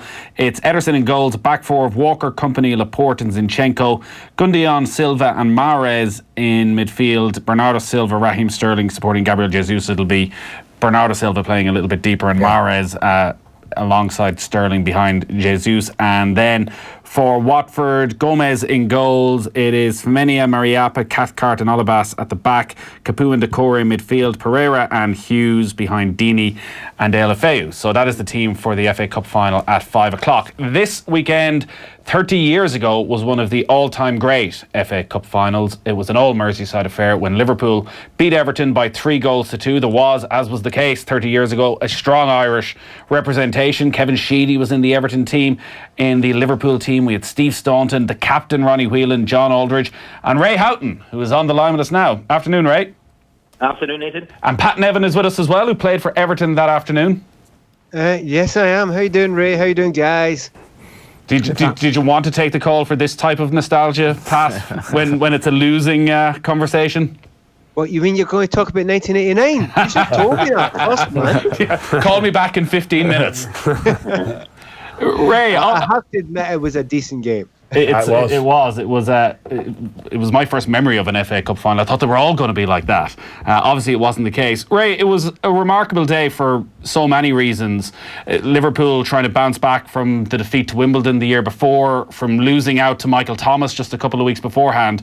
But obviously, and most importantly of all, the game came just 5 weeks after the Hillsborough disaster. Your memory of... Well, not only that, Nathan, you've got it slightly wrong, because we're going to play after that final, because it went the extra time on the Saturday. On the Tuesday, we played West Ham, and then the following Friday, we played against Arsenal. Oh, sorry. Michael Thomas goal. So that was so... we could have done the double that season. We were on for it, after obviously what happened at Hillsborough. There was a coming together at Wembley from the supporters of both Liverpool and Everton. They all came down to watch the game, and it was a very emotional match from that point of view.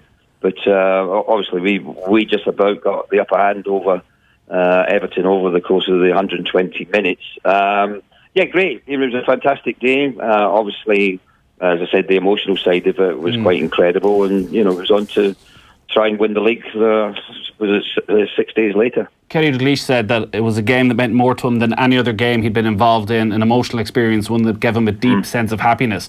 What was it like compared to, say, the build-up 12 months previously? Was it a game, a final you were looking forward to, or after all that had gone before, was it just one you wanted to get done? Yeah, I think it was a game you wanted to get done, to be honest. If someone had said to the Liverpool players, Nathan, after what happened in the semi-final at Sheffield Wednesday against Nottingham Forest, that the season was over, I think most of the Liverpool players would have said okay, because at that stage, nothing was further from our minds than just going to the ground and seeing the family and friends of the ones who'd passed away coming down to the ground, just wanting to be around the club, wanted to speak to the players.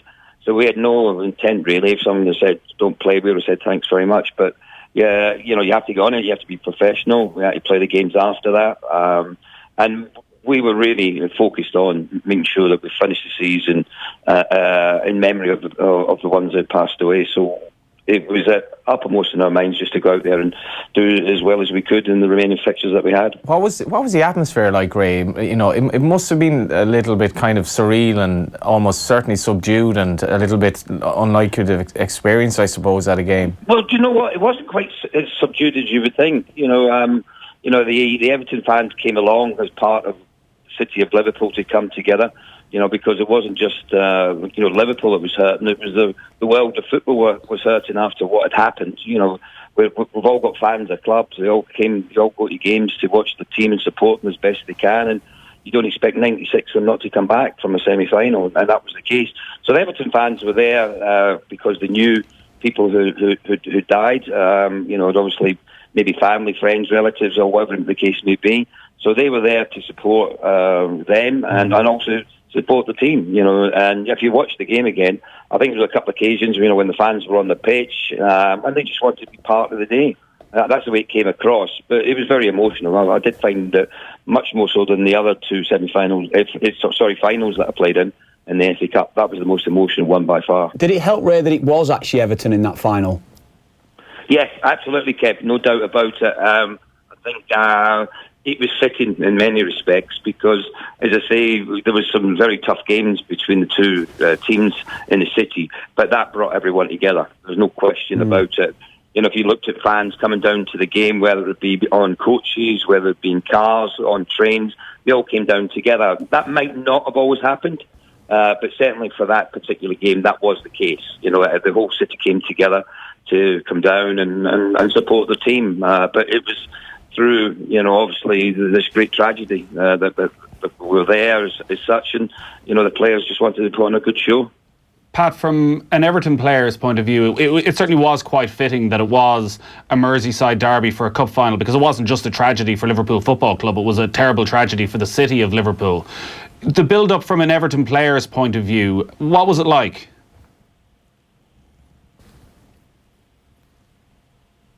No, we seem to have lost Pat, I think. There you go.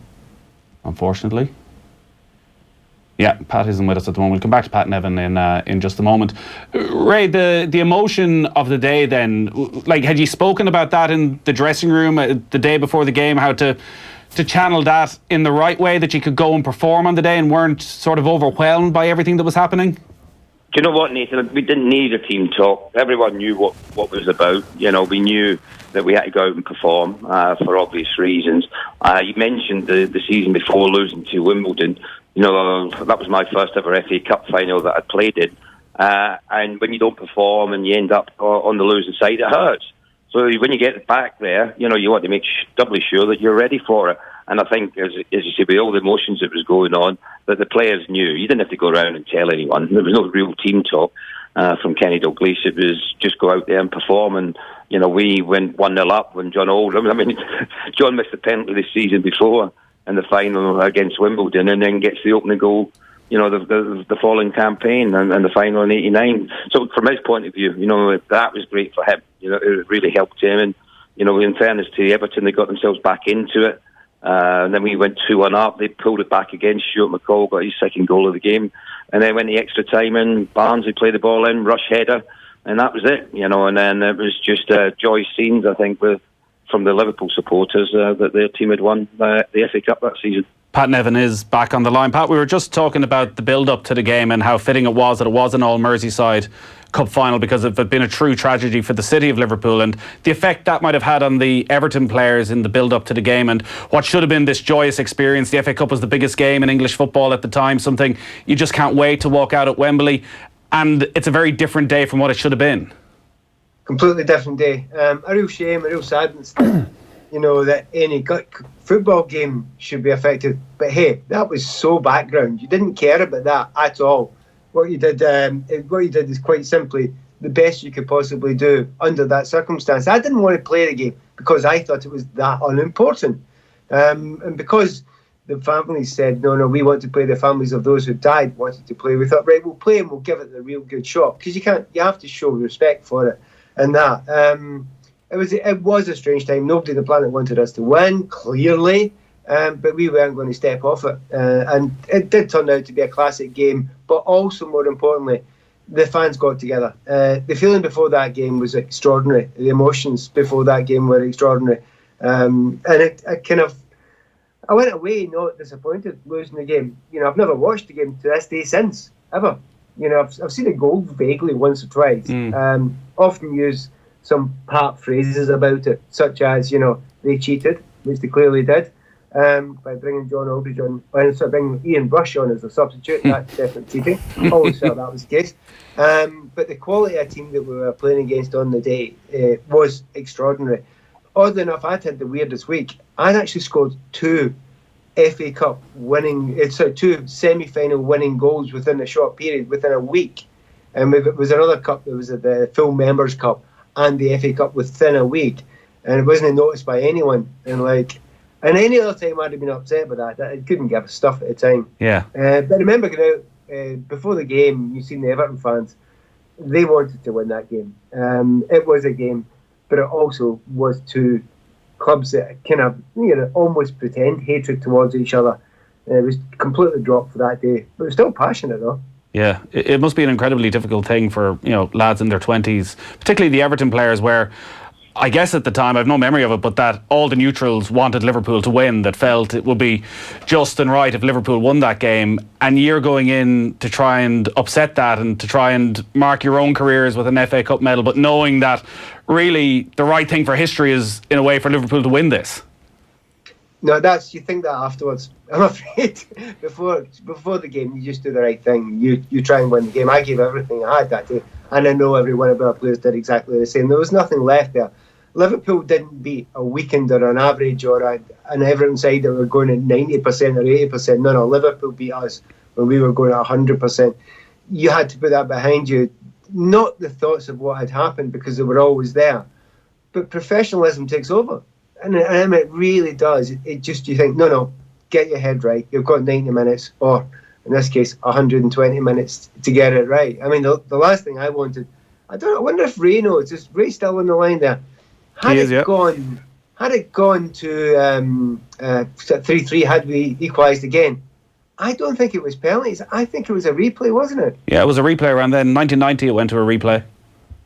I don't think we could have played any more games, to be honest. We had so much to catch up on. We still had West Ham on the Tuesday and Arsenal on the Friday. We also had a World Cup qualifier for Ireland on the Sunday, if you remember. We played against Malta. So I think as players, the Irish players at that time, we had 4 games in 8 days. And if you look at the importance of them, a final of the FA Cup, 2 games to try and win you the league, and then a World Cup qualifier, it was pretty tough. And obviously the emotional side of it as well. I'll tell you an interesting one, Nathan. I watched the documentary on the semi-final, and it was more about Everton. When they won their semi-final on I think the same day that obviously our game had been postponed because of the tragedy at Hillsborough.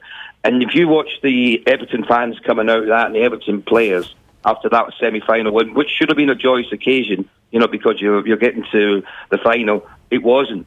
You have a look at it; it's an amazing one. I've seen some of the Everton players talking about it, and they said we couldn't enjoy the day because of obviously what had happened. And it was eerie coming out of the ground afterwards. No fans were jumping up and down. There was no one that was, enjoying the occasion. And back then they didn't have mobile phones. They couldn't ring home to find out exactly what was going on. So they had to wait a length of time. So I think that semi-final, that's which made it much more difficult, I think, for Everton. Whether it should have been a happy occasion, it couldn't have been. And then they've got to come into a final where you said just about everyone wanted Liverpool to win. That must have taken a hell of a toll in those few weeks, Ray. Even from the footballing end to it, from a cup final to the Arsenal game to Ireland at the time, where things are going incredibly well. You're on the cusp of qualifying for a World Cup finals. Like when the season wraps up, can you remember what you were like at that stage when you finally got a break and time to breathe? It was just like, I'm glad that's over with. It really was. I go back to none of the Liverpool players really wanted the season to go on. After Hillsborough, we were hoping the decision would have been taken out of our hands as such, as a club, and that the FA or whoever was running the league, the FA Cup at that time, just said, you know what, after what's happened, there's no point continuing. And Pat's just mentioned that himself. In many respects, going into the game, the Everton players, well, we have to be professional, but deep down they were thinking, well, football, what's football at this stage? Life's much more important, and these fans who've lost their lives, that's the most important thing, rather than playing football itself. And that's how we thought about it. But you've got to get, then you switch into your professional mode, because that's what you have to do, and you have to play the games because that's what you've been asked to do, and you go out there and you try to do your best. Not only for your league club, but as you just said, internationally as well. It was important because we played on the Friday night. We flew over to the island on the Saturday, and then tried to meet up with the other lads to get prepared for the game on the Sunday, which probably wouldn't happen today. I don't think UEFA or whoever was running that particular competition at the time were probably allowed that to have happened. Yeah, it's amazing, isn't it, really, that time? But probably a question for both of you. We were talking earlier, we were all listing off our favourite FA Cup finals and our FA Cup memories, and I could list probably every one through the 80s growing up. My dad came back from the pub in 86 with his VHS video recorder, and I recorded the Merseyside derby. I must have watched it back about 100 times. He came back from the pub with a video recorder? Video recorder. Don't ask any questions, Johnny. Don't ask back in the day. Don't ask the questions, honest to God. That's the way they did. Can I have a pint and a video recorder? But You've had enough. There's your VHS though. Out you go. That's exactly what it was. But you lads would have played. We were talking about when the FA Cup probably has lost its maybe appeal, and maybe was it around the time when the Premier League first kicked in? But you lads were playing through that time when the FA Cup would have meant so much to you lads, and you've been playing through a time when both your clubs were huge within English football. Was there ever a moment within that time through your careers where you thought the FA Cup probably isn't as maybe appealing as it once was? Well, I'll let Ray go first. I'll just say absolutely not, Kev. It meant everything to me, to be honest, because when you're growing up, it was such a special day, the FA Cup final. I mean, I can go much further back than you boys. You're stuck in the 80s. I can go back to the 70s. I can remember Leeds against Sunderland. I remember when Arsenal done the double way back in 71. There's other games that come to memory, but I was watching Liverpool against Newcastle, the Kevin Keegan, when he was involved. So there was spectacular moments in this competition. It was everything. I mean, with the European Cup, obviously, because it was only one team from each country that was in it. Not like today where you get 4, and even maybe next season the English teams might even have 5 in the competition. It wasn't like that. That was just just one team from each country represented by winning the league. So the FA Cup for me was the special one. So I watched that all the time, loved it, loved the day, I loved the build-up, and it's something I always wanted to be able to go and play in, and I was very fortunate playing the three of them. But to me, every time you played an FA Cup game, you always had thoughts of, I hope I can get to Wembley this season. Yeah, I would say a couple of odd things. No, it's not as important as it was. Absolutely, you can't say it is, because the Premier League has grown so much and the Champions League has grown so much, and there's more teams in it, just as Ray says. I think there were a couple of turning points. Can you remember Manchester United didn't send a full squad over for they went in the World Club Championship or something? Yeah. It had an effect on what people were thinking of the game then. And then there just was that period where the big clubs didn't throw out the big names in the early rounds, and you got these upsets. And they were upsets, but they were kind of upsets because they were half a team out there or an almost entirely reserve team out there. So that certainly had some impact on it. It's still worldwide, it's massive. If you talk to anybody around the world, they're still interested in that trophy and in that competition. But to the level it was before, when there was less football on the television, no. And remember, how many live games actually were on the television then? There were very, very few. Well, certainly in the UK, there was very, very few. So that added to it. Now you're taking away that. Now there's hundreds of games on every year. So it's a great competition. I'll be watching it, glued to it like everybody else today, and looking forward to it. And I hope there is something fabulously memorable that happens from it. But is it seen as important as it was? Absolutely. No, it's not. You'd be lying to say that. Just briefly, Pat, before we leave 89, obviously that was at a time when the English clubs weren't allowed play in Europe. Where Everton were at that stage, and that Liverpool team, if they were allowed into Europe, would they have been the best teams in Europe? Would Liverpool have been winning the European Cup? I think Liverpool would have. They were a fabulous team. You just have a look through that squad, that team that played that day. There was world-class players all over the place. So it was a long period of time where certainly Liverpool were. But it's not the actual teams. It's had you had European football and the European Cup or any European competitions, you could have got more and better players in from abroad, and you would have been an even better team than you were. 2 or 3 players in that you wouldn't have got otherwise. So that would have made a big difference. So the teams that we had, they would have been competitive. I'm pretty confident about that. And Liverpool, above all, were probably more than competitive, were as likely as anyone to win it.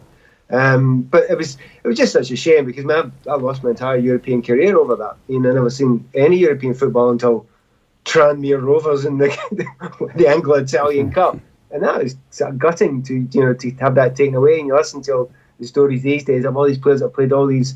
Ronaldo's played 100 games or whatever in the Champions League, and you're thinking, hey, I wouldn't have minded one. It would have been good that we hadn't got the opportunity. Well, I had the opportunity. I could have gone abroad and played, but I just love playing in this country. So again, at the time you were maybe slightly annoyed by it, but I never took it personally because, like Ray, like a lot of the lads, we had international football, and that kind of put in the place of the European stuff that we missed. Looking at today's game, if it is to be a memorable day, it probably needs to be a Watford victory for people to be talking about this in years to come. City have beaten them in every single Premier League game they've played since Watford were promoted. Do you give Watford any chance? How do you think they'll approach this game? Well, personally, one of the biggest memories I've got of Manchester City was a game they played at Watford. I think it was last season. And they absolutely battered them, and it should have been double figures. And it wasn't far off it anyway. It was an extraordinary event. Now, that'll be memorable if that happens today and they get a complete tonking. I just don't think it will. I think Watford are better organised just now. What will Watford do? I think they'll just try and play their own game. They're in a stinker of a run just now. I mean, everyone, FA Cup, one-off game, all that sort of cliched stuff. They're on a bit of a stinker at the moment, and against Chelsea get hammered, and Chelsea weren't in great form, and they had a 4-1, was it West Ham before that as well? So they're on a rotten run just now. But if Delafeu has one of those games, and obviously you need the big players, and I think they're quite happy that Hollybass is back as well. But it's all ifs and buts. If City play anywhere near their best of their ability, and then decide to really go for it in the second half by bringing Aguero and De Bruyne and Sané on, it's quite scary. It's hard to see away. It really is. And I don't think they'll be ultra defensive. They won't get the ball, so they won't be able to get out of their half much. Big. I think the biggest favourites I can remember for many, many years In fact, almost all the way back until, dare I say it, Wimbledon, Liverpool. Who knows? Wigan, Man City. Wigan, Man City, yeah. Ray, it's the usual catch-22 for any of these teams playing against Manchester City. You want to go out and give an account of yourself and say that you played in a cup final and you tried to win the cup final, but if you do that, you might be playing right into Manchester City's hands.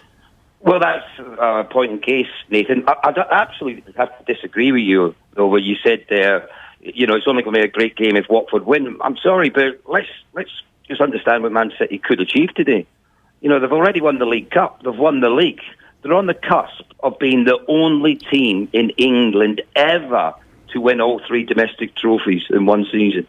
That's what I'm looking forward to watching today, is to seeing a team that could do that. I didn't think there would be. I didn't think there'd be anyone good enough who could compete at that level in all these competitions. And by the way, they only got knocked out at the quarterfinals of the Champions League on away goals. That's how consistent they've been this season. They've been absolutely outstanding. 98 points in the league. I think they've got 95 goals in the league. I think overall they've got over 160. I'll tell you what, let's sit down and applaud this team for what they've achieved. They've put on a level of performance not seen in the English game for a long, long time. That's how consistent they've been, and they deserve all the praise they're going to get. And if they do beat Watford today, and it's most likely they will, what an achievement. An outstanding achievement, and the players, the manager, and everyone associated with Man City should be applauded for going into all these games and playing at the level that they are, which is absolutely admirable to watch. I think that's a fair point as well, because you look at today, I think Sané's been linked with the move away because he's not happy with the game time. He kept all those players happy. To win their last 14 games in the league, and they had a lot of very tough games, in fairness. Leicester put it up to them. They had to find a way around that. They found a way around that. They were unlucky in the Champions League. They've played a brand of football that's probably as good as we've ever seen in England. And sometimes you just have to admire a team. I'm not expecting Anthony this to be anyway competitive, but you have to sometimes wallow in virtuosity. It'd be interesting to see if it's a bit of a release for them, because they've had the league pressure to win the games, and all of a sudden the different setting. I mean, they could actually turn on a show. They could put on a show. That's why it's memorable. It's the biggest cup final margin of victory of all time. Ray, Pat, thanks a lot for taking the call. Enjoy the game. Pleasure, guys. Thanks, lads. We're going to have to leave it there, lads, because Ruth Fahy's going to come in a minute and talk to us about the Women's Champions League final, which gets underway at 5 o'clock as well. Ruth's going to have to do the Linger song then.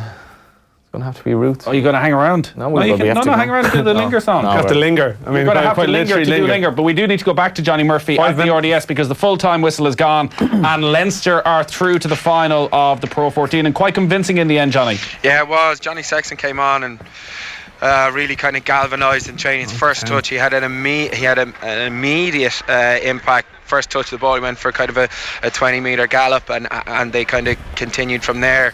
As I said at half time, it always kind of felt that this might happen if Leinster could put a sustained period of pressure. The first try they scored was brilliant in terms of how tactically astute they were, and then just the individual skill set of the front row to finish it like that. Munster were it was a very similar game for throughout for Munster in terms of the pattern of how it went. They'd hold on to ball, they'd play one-out rugby, and then they'd get turnover or pass the ball into touch, and that was kind of exactly it in terms, even up to their very last. Just predictable. Just in a sense. Now, to be fair, when JJ came on, he made a big difference. He played a bit more off 10, got a few more second touches, which is probably what you would have expected from Joey Carberry. But I think the lack of game time just kind of struggled a bit. But certainly, it seemed like Leinster needed that first half to get last week out of their legs, and then they just kind of drove it home. Then in the end, they were the typical Leinster. They were controlled. They were accurate in what they did, and they played some really, really nice rugby, and it was kind of summed up towards the end. Simplicity at its best. They had a midfield scrum. They just went hands down the left hand side, gave James Lowe a 1v1 with Mike Halley, and he scored in the corner. They play a lovely, simple brand that it's not too complicated. They fill the field very well. Every single one of them, I was shown by their first try, are all very comfortable on the ball, and they all make very good decisions, and they just lack the accuracy that they normally have in the first half. but in the second half they brought that through, and it was kind of a comfortable win in the end. You know, with 8 minutes to go, Munster had the ball, but you just kind of felt it's game over, really. Yeah, game over. Sometimes it actually is game over. Sometimes it actually is. I'm tempted to just keep asking questions so Johnny can't watch the race. 2 minutes till the off. 2 minutes till the off. I just got word there that the ground is slow-sided good. That's what Donncha just said. Is that good or bad? Good news, surely. That's good news for us. So, Johnny, tell us about your rugby career. I hear you've retired. Lads, I can continue talking. I'll just watch it on my screen anyway. Yeah, do what Johnny Ward does every Saturday. Exactly, yeah, exactly. All right, Johnny, thanks a lot. Go. Best of luck with the race. Leinster have beaten Munster 24-9. We'll have some post-match reaction to that between now and 6 o'clock. Our coverage around Leinster-Munster today brought to you by Leia Healthcare, official health and wellbeing partner to Leinster Rugby. You lads aren't in any rush. We'll get Ruth Fahey into studio to look ahead to the Champions League final. Off the ball on News Talk. Have a great afternoon with Harvey Norman, the #1 choice for deliver and install of your home and kitchen appliances. Go, Harvey, go! A 6-month spa break. Breaking for lunch on time. Eating in triple Michelin star restaurants. Restaurants that serve your favourite childhood dinner. To live happily ever after. After work drinks on a Friday. To own an Audi. An Audi in my drive. You know, sometimes the things you want and the things you can have are the same thing. So get down to your local Audi dealer and test drive the Audi you've always wanted in our 192 sales event today. Audi. Vorsprung durch Technik. As the dog of the house, I know exactly what my family are thinking. Right now, they're convinced I am upset they're heading off on holidays. Me? Upset? Yeah, right. They have AA travel insurance, so I won't have to worry about them while I'm living it up with the neighbour's French poodle, Fifi. Ooh la la. Go to the AA.ie and get annual travel insurance from only $16.99. And you're even covered before you go. Who's got clever travel insurance? Value price covers one adult under 50 to Europe holding private medical insurance. Price excludes €1.50 handling fee. AA Insurance is tied to interpartner assistance for the purpose of selling travel insurance. AA Ireland Limited Trading as AA Insurance is regulated by the Central Bank of Ireland.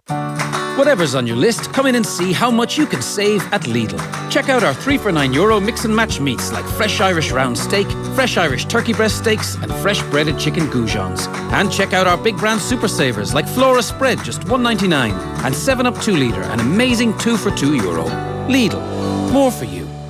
Link Finance was fantastic. It took all the hard work out of business loans. It's online, it's fast, it's very straightforward.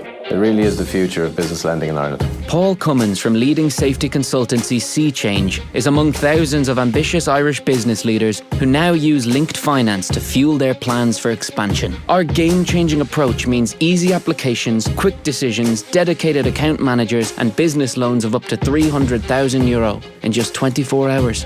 Unleash your ambition. Apply now at linkedfinance.com. Enjoy your independent time this Saturday. Be the host with the most with Weekend Magazine's summer series on eating with friends. Our guide to what to cook and how to throw a stylish get-together. Don't miss part 1 on starters with exclusive recipes from Clodagh McKenna and the Little Green Kitchen. And in sport, world boxing champion Kelly Harrington talks to Vincent Hogan about her long road to the top and her Olympic dream. Irish Independent on Saturday. It's your weekend. It's a busy time on farms, so watch out for tractors, trailers and other farm machinery using the roads. Be patient, slow down and only overtake farm machinery when it's safe to do so. If you're driving a tractor, you must hold a licence.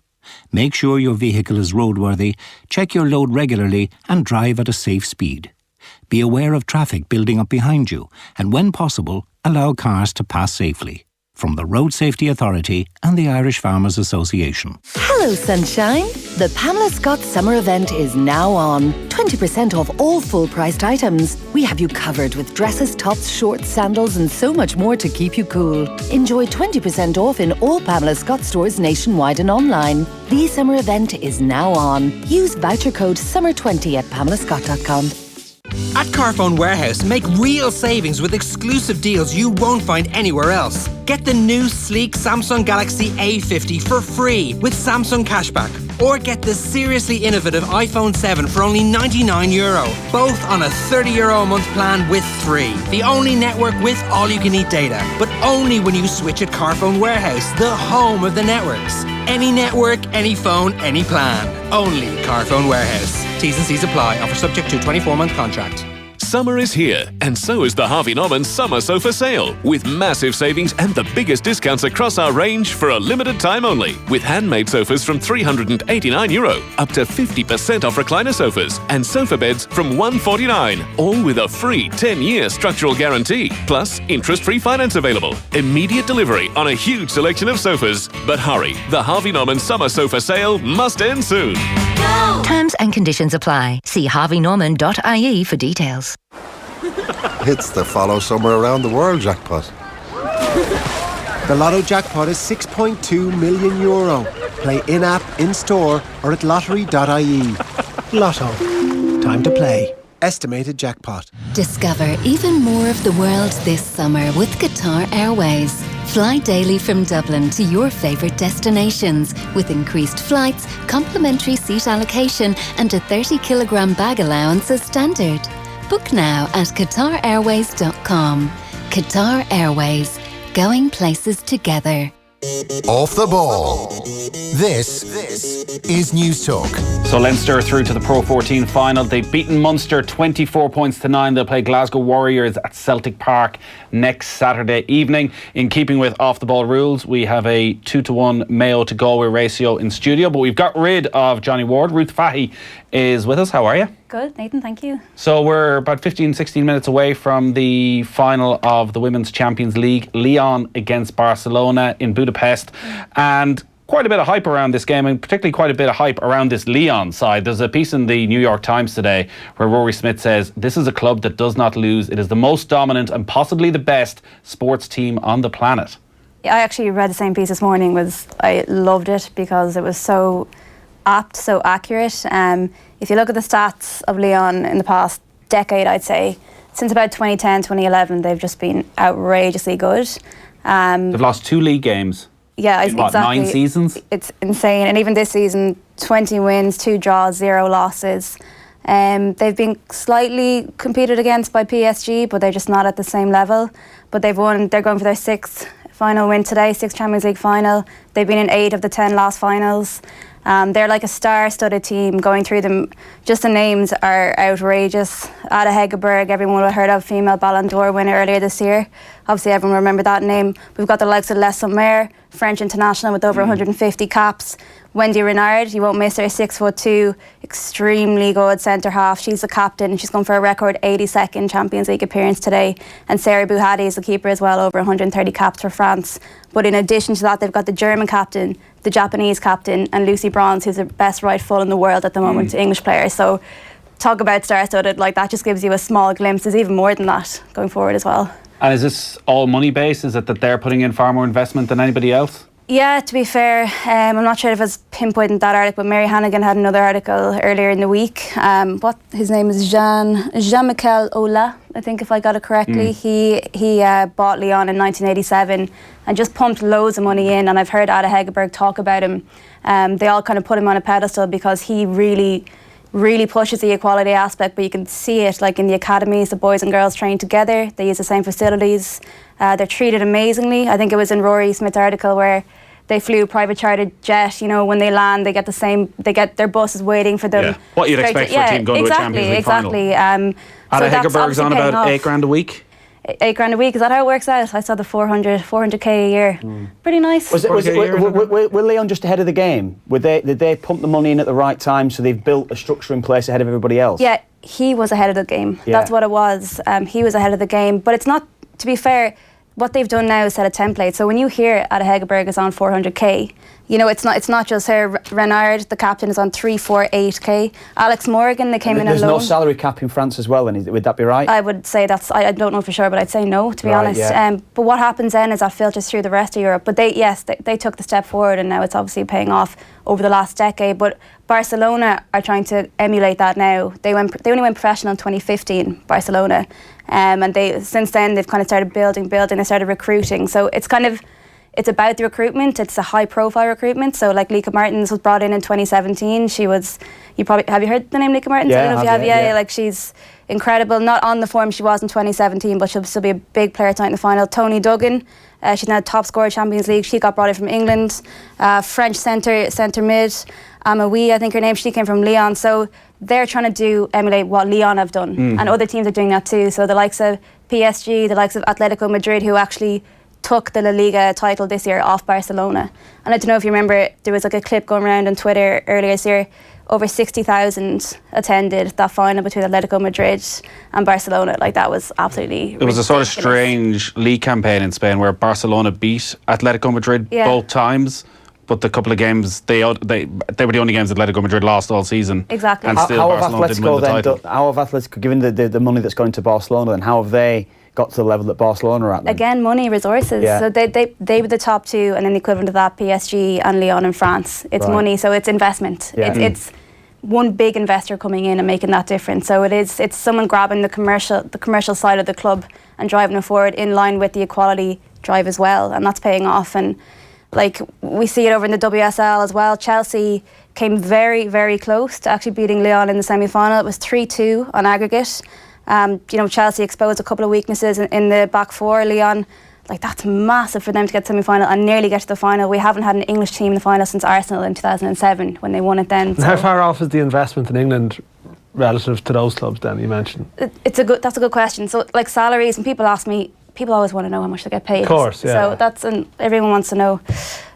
The English captain, Steph Houghton, I think reportedly is on under 100 grand a year. Yeah. So maybe like is that something you would have heard over? No, it was when Lee Carsey was coaching under 18s, and I think I'm sure he said to me Man City, at the time as well, and Chelsea pushed their wage bracket up higher than Man City's. So there was a revolt within City that they said we've got to get parity with what Chelsea are on, and I think it was around about 95 grand a year or something like that, which is about $2 grand a week, obviously. So it was something around. I'm sure that was the case as well. So Chelsea and Man City are the dominant forces pay-wise over there in England, I think. Anyway, that'd be correct, but certainly I think it's below the 100k bar. But now it's because these figures are coming out as well. That just got released recently in L'Equipe, I think, in France. The 400, 300. Like, WSL players going to look at that, and Chelsea are saying, look, if we're competing against them in the semi-final, maybe we can have a stronger negotiation stance next year. So again, that'll just bring the whole European level up, and while the Irish just goes further back on the way. That is the problem. Yeah, isn't that the problem? Like, that's the thing, and we can't even we can't talk about salaries, bonuses. We're amateur. It's amateur completely. Yeah. So it's just, you can't even compete with that. Like, there's a really, really interesting stat.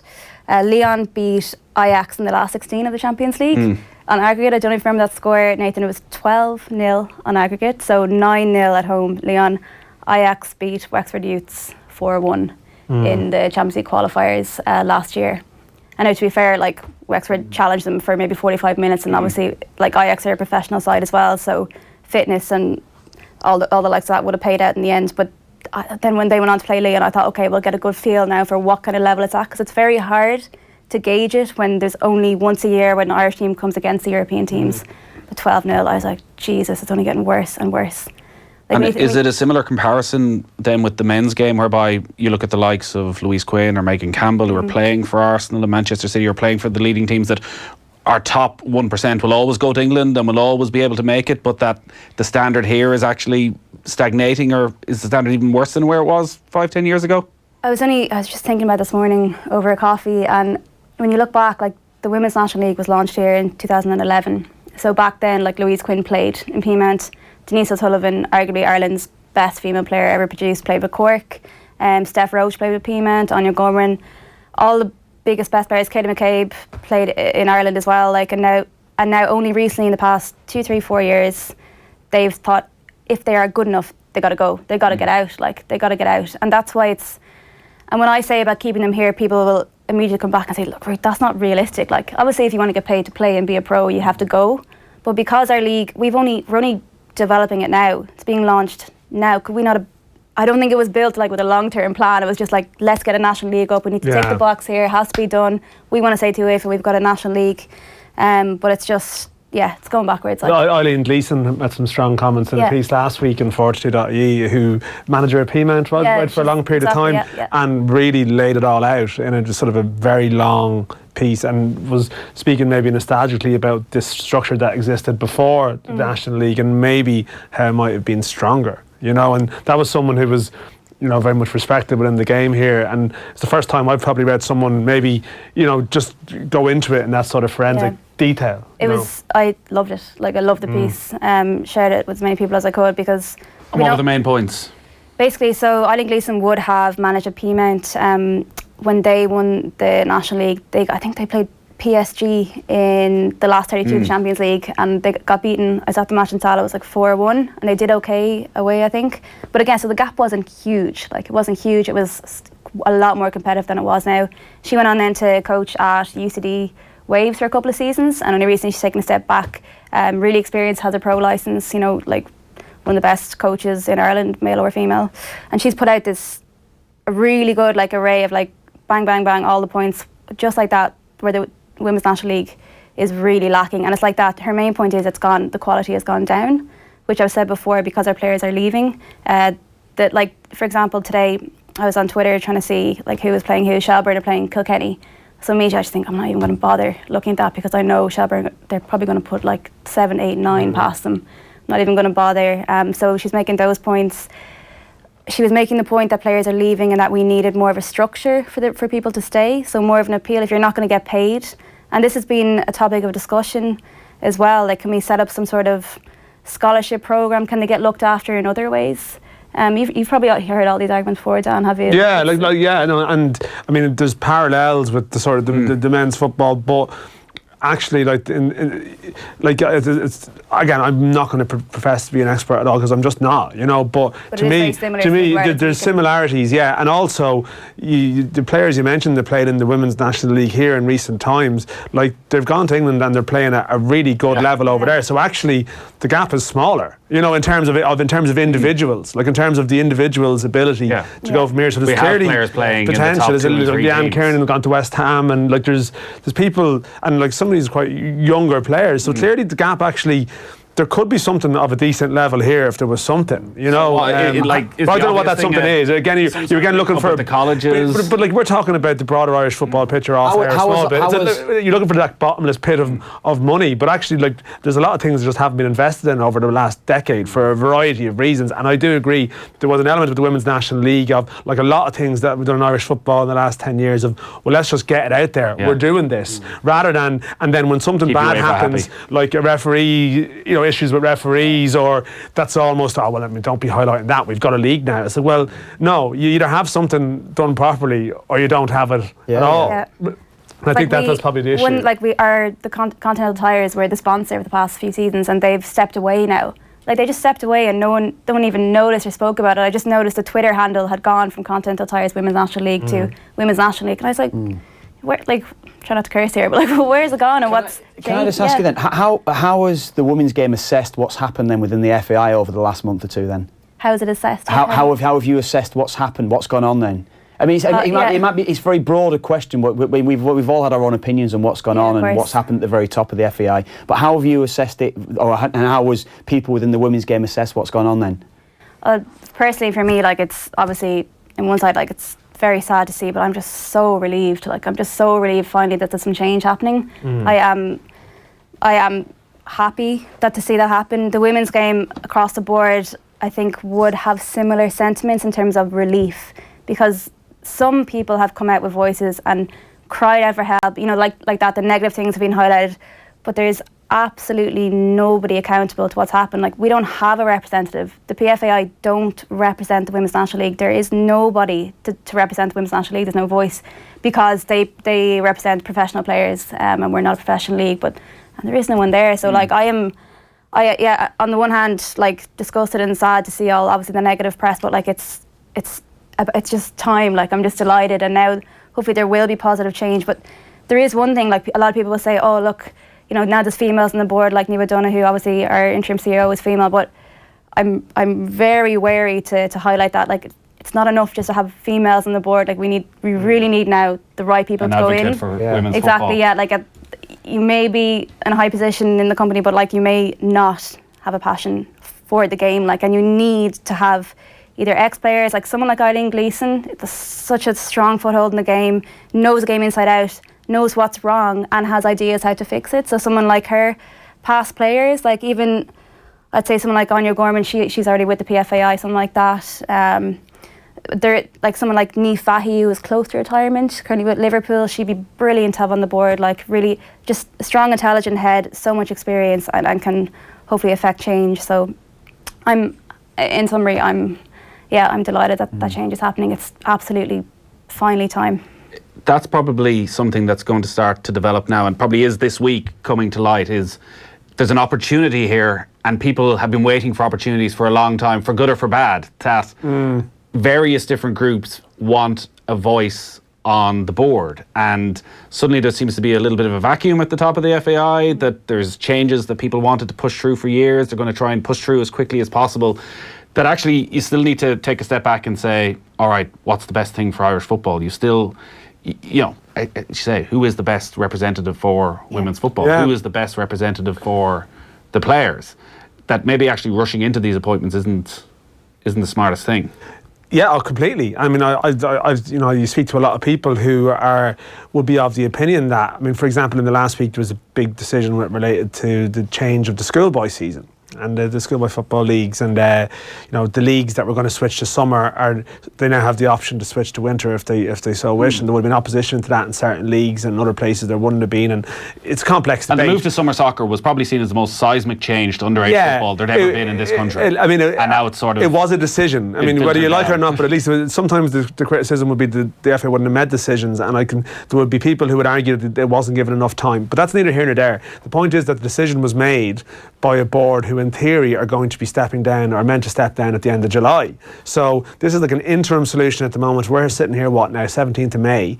We're talking about July, and there's an argument as to whether all these talking points that we're speaking about here, well, I think they should all be raised, but should definitive decisions be made on them now, when actually you could have a board structure in August who might have a completely different opinion on all of these topics. And so I don't know. Yeah, I think there's an element of opportunism about what's going on at the moment, because things have been run in a certain way for a particular period of time. Now there's maybe more openness for certain voices to come in, but do you rush into, you know, wide-reaching decisions? I know Shane Ross has spoken about a stakeholders forum and having representation from everyone. I know people would have a view that should there be maybe a board that deals with professional matters and a non-professional board, which is something that exists in other countries in Europe. And there's a massive debate over actually what the right structure is now. But I'd be wary of any like snap decisions that are being made at this point. And that doesn't really answer the questions that it addresses about the broader issues with women's football and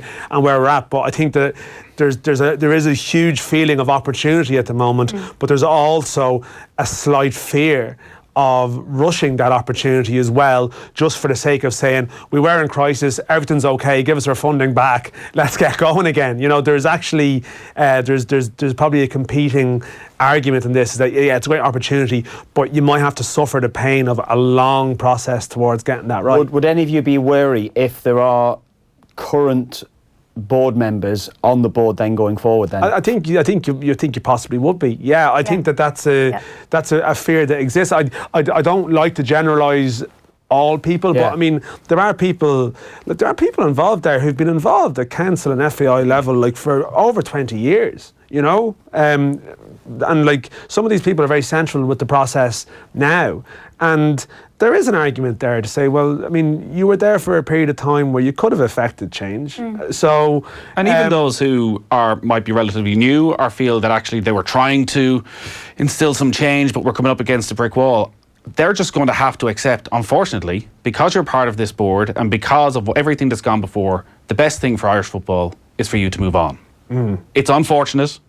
in your personal position, but the best thing for Irish football is that there's an entirely new board there. There's a severe, and I would say we're probably, the game here at the moment at board level and everything is as low as it's ever been. Certainly in the 20 years or whatever it will be. This is a crisis of unparalleled proportions for Irish football. The level of tolerance towards a board will be, certainly, I think there'll be people, if there's new people that come in, a new board, the tolerance levels will be quite high. I think they'll give people time to implement change. If it stays as it is with current board members, I think there won't be that time. And I think there'll be an immediate lack of respect for the board if that would be the case. Well, we still don't know everything that's happened in the last period of time. Oh, exactly. So the danger that you have is that when you have as investigations come out, and then say someone has been, maintained in a position, and then something down the lines of, well, actually, so what you want is August, September, October, whenever it is, that whoever the face of the FAI is,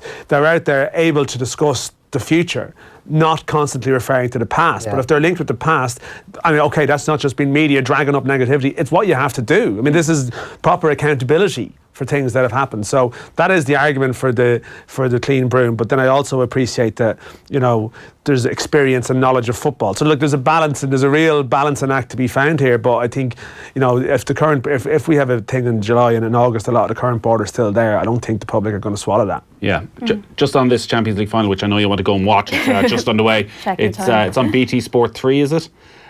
This game is taking place in Budapest, the first time in a while that the Women's Champions League final has been in a different venue to it's the first time ever. Men's Champions League final. First time ever. Is that a good thing?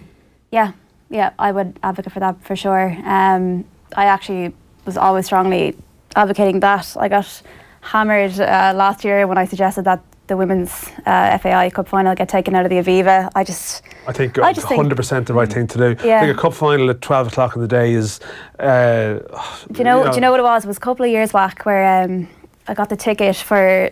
I think, or maybe it probably wasn't that long back. Got the ticket for the final, and it was just whoever. Let's just say it was Cork Dundalk, the big headline, and there's a little text underneath that just said Wexford Youths and Shelburne, whoever it was. I just thought, no, I just can't swallow that. I get all the arguments for it, but I just think we can do it on our own. I really believe that if the resources are there, obviously, and the work is put in behind it. But yeah, sorry, back to today. We keep getting pulled away from it. Yeah, no, I was just wondering because I was the one game I was at was the Manchester City Chelsea game, which was in Manchester City Stadium, which was before the Manchester City Premier League game, and I think they ended up with a record crowd for a Women's Super League game. I think it was about 7,000. Now City obviously have an incredible setup with their academy stadium. Yeah, there is an argument there. 8,000. That if you have 50,000 supporters coming in for the same two teams 3 hours later. Now again, it's all down to marketing. Exactly. I think everybody who was going to the men's game knew that the women's game was going to finish 20 minutes beforehand. It's a 5-minute walk across. It's its own game. It's in its own stadium. So it's not like the Aviva where even if you get 10,000, the stadium still feels pretty much empty at midday, 3 hours before the game. So I guess there is a balance. Yeah, I agree. But in both cases, like as we're saying, is like the marketing has to be there and the work has to be there behind it. You can't just throw a game into a giant stadium and just expect there to be positive repercussions from it. So the Women's World Cup is obviously taking place then in France next month. Yes. Bit of a shame that Ada Hagerberg isn't going to be there. It's possibly the one massive negative going to the World Cup, and that Ireland won't be there, obviously. So she's refused to play with Norway because there was an issue last year about payments for the men's team and the women's team. Yeah. But that has since been sorted out. But it actually goes back further than that. It goes back to 2017. I don't think it was ever clearly published. She basically said she laid out the table. It wasn't just payment. She's an incredible individual, never mind athlete like this. She's 23. She's not even 24 yet. Ballon d'Or winner. Just one of her stats, she's played, I think, 168 games for Lyon. She scored 178 goals. So, that's outrageous. But as a person, she's incredibly self-assured for such a young person. But back in 2017, she basically presented a list of issues. She's very vocal about equality and how she feels about it on the international setup. Very proud Norwegian, as she said herself, but they weren't being addressed, and she just said, look, I'm not playing for my country until these issues are resolved, and that's been it. So she hasn't been named in the World Cup squad for next month, which is really sad. We're talking about the best striker in the world at the moment. She has been for the past few seasons. So it's fairly gut-wrenching. She didn't play in the qualifying campaign against Ireland last year either, which was obviously a relief, but I'd love to see her on the biggest stage. But I also respect her decision and her position. All right, there's 6 minutes gone in that Women's Champions League final, and Lyon have just gone in front in the past couple of seconds. I will bring you the score in a moment. I guess we'll have to let you go. Thanks for coming in, Ruth. It's a long time since we've had somebody from Galway in that seat speaking some sense, but it's a relief to finally get there. Poor Johnny. I literally have no idea where Johnny's gone. He walked out of studio, he's left. Said I'll see you later, so I don't know. All right, so he's left. He's left. Still scoreless in the FA Cup final between Manchester City and Watford. Dan, I think we're done. I think we are. Is that us done for the season? We might do it next couple of weeks. I was told it was Champions League final, yeah. Oh, we told me a couple of weeks ago. We're going all the way to Champions League final. Sorry, I'm going on holidays. So you can do whatever you want. We shouldn't be having this discussion on air. We'll sort it out. Oh, you're going, aren't you? You've not even told me that. I'm going where? It's a Champions League final. No, I'm not. Are you not? I thought you were going. Do you have a ticket for me? Oh, no. We'll continue this off air. Yeah, talk later. All right, we're going to take a very quick break. We will talk about the PGA in the next hour and lots of other good stuff as well. Get up-to-the-minute news updates at newstalk.com and on the Newstalk app. Now you're cooking. You are with Smeg at 67 family-owned expert electrical stores. Buy any Smeg range cooker to jazz up your kitchen and get a free Smeg breakfast set worth €320. Music to your ears. Ask your local expert about a Smeg range cooker or visit expert.ie today. T's and C's apply.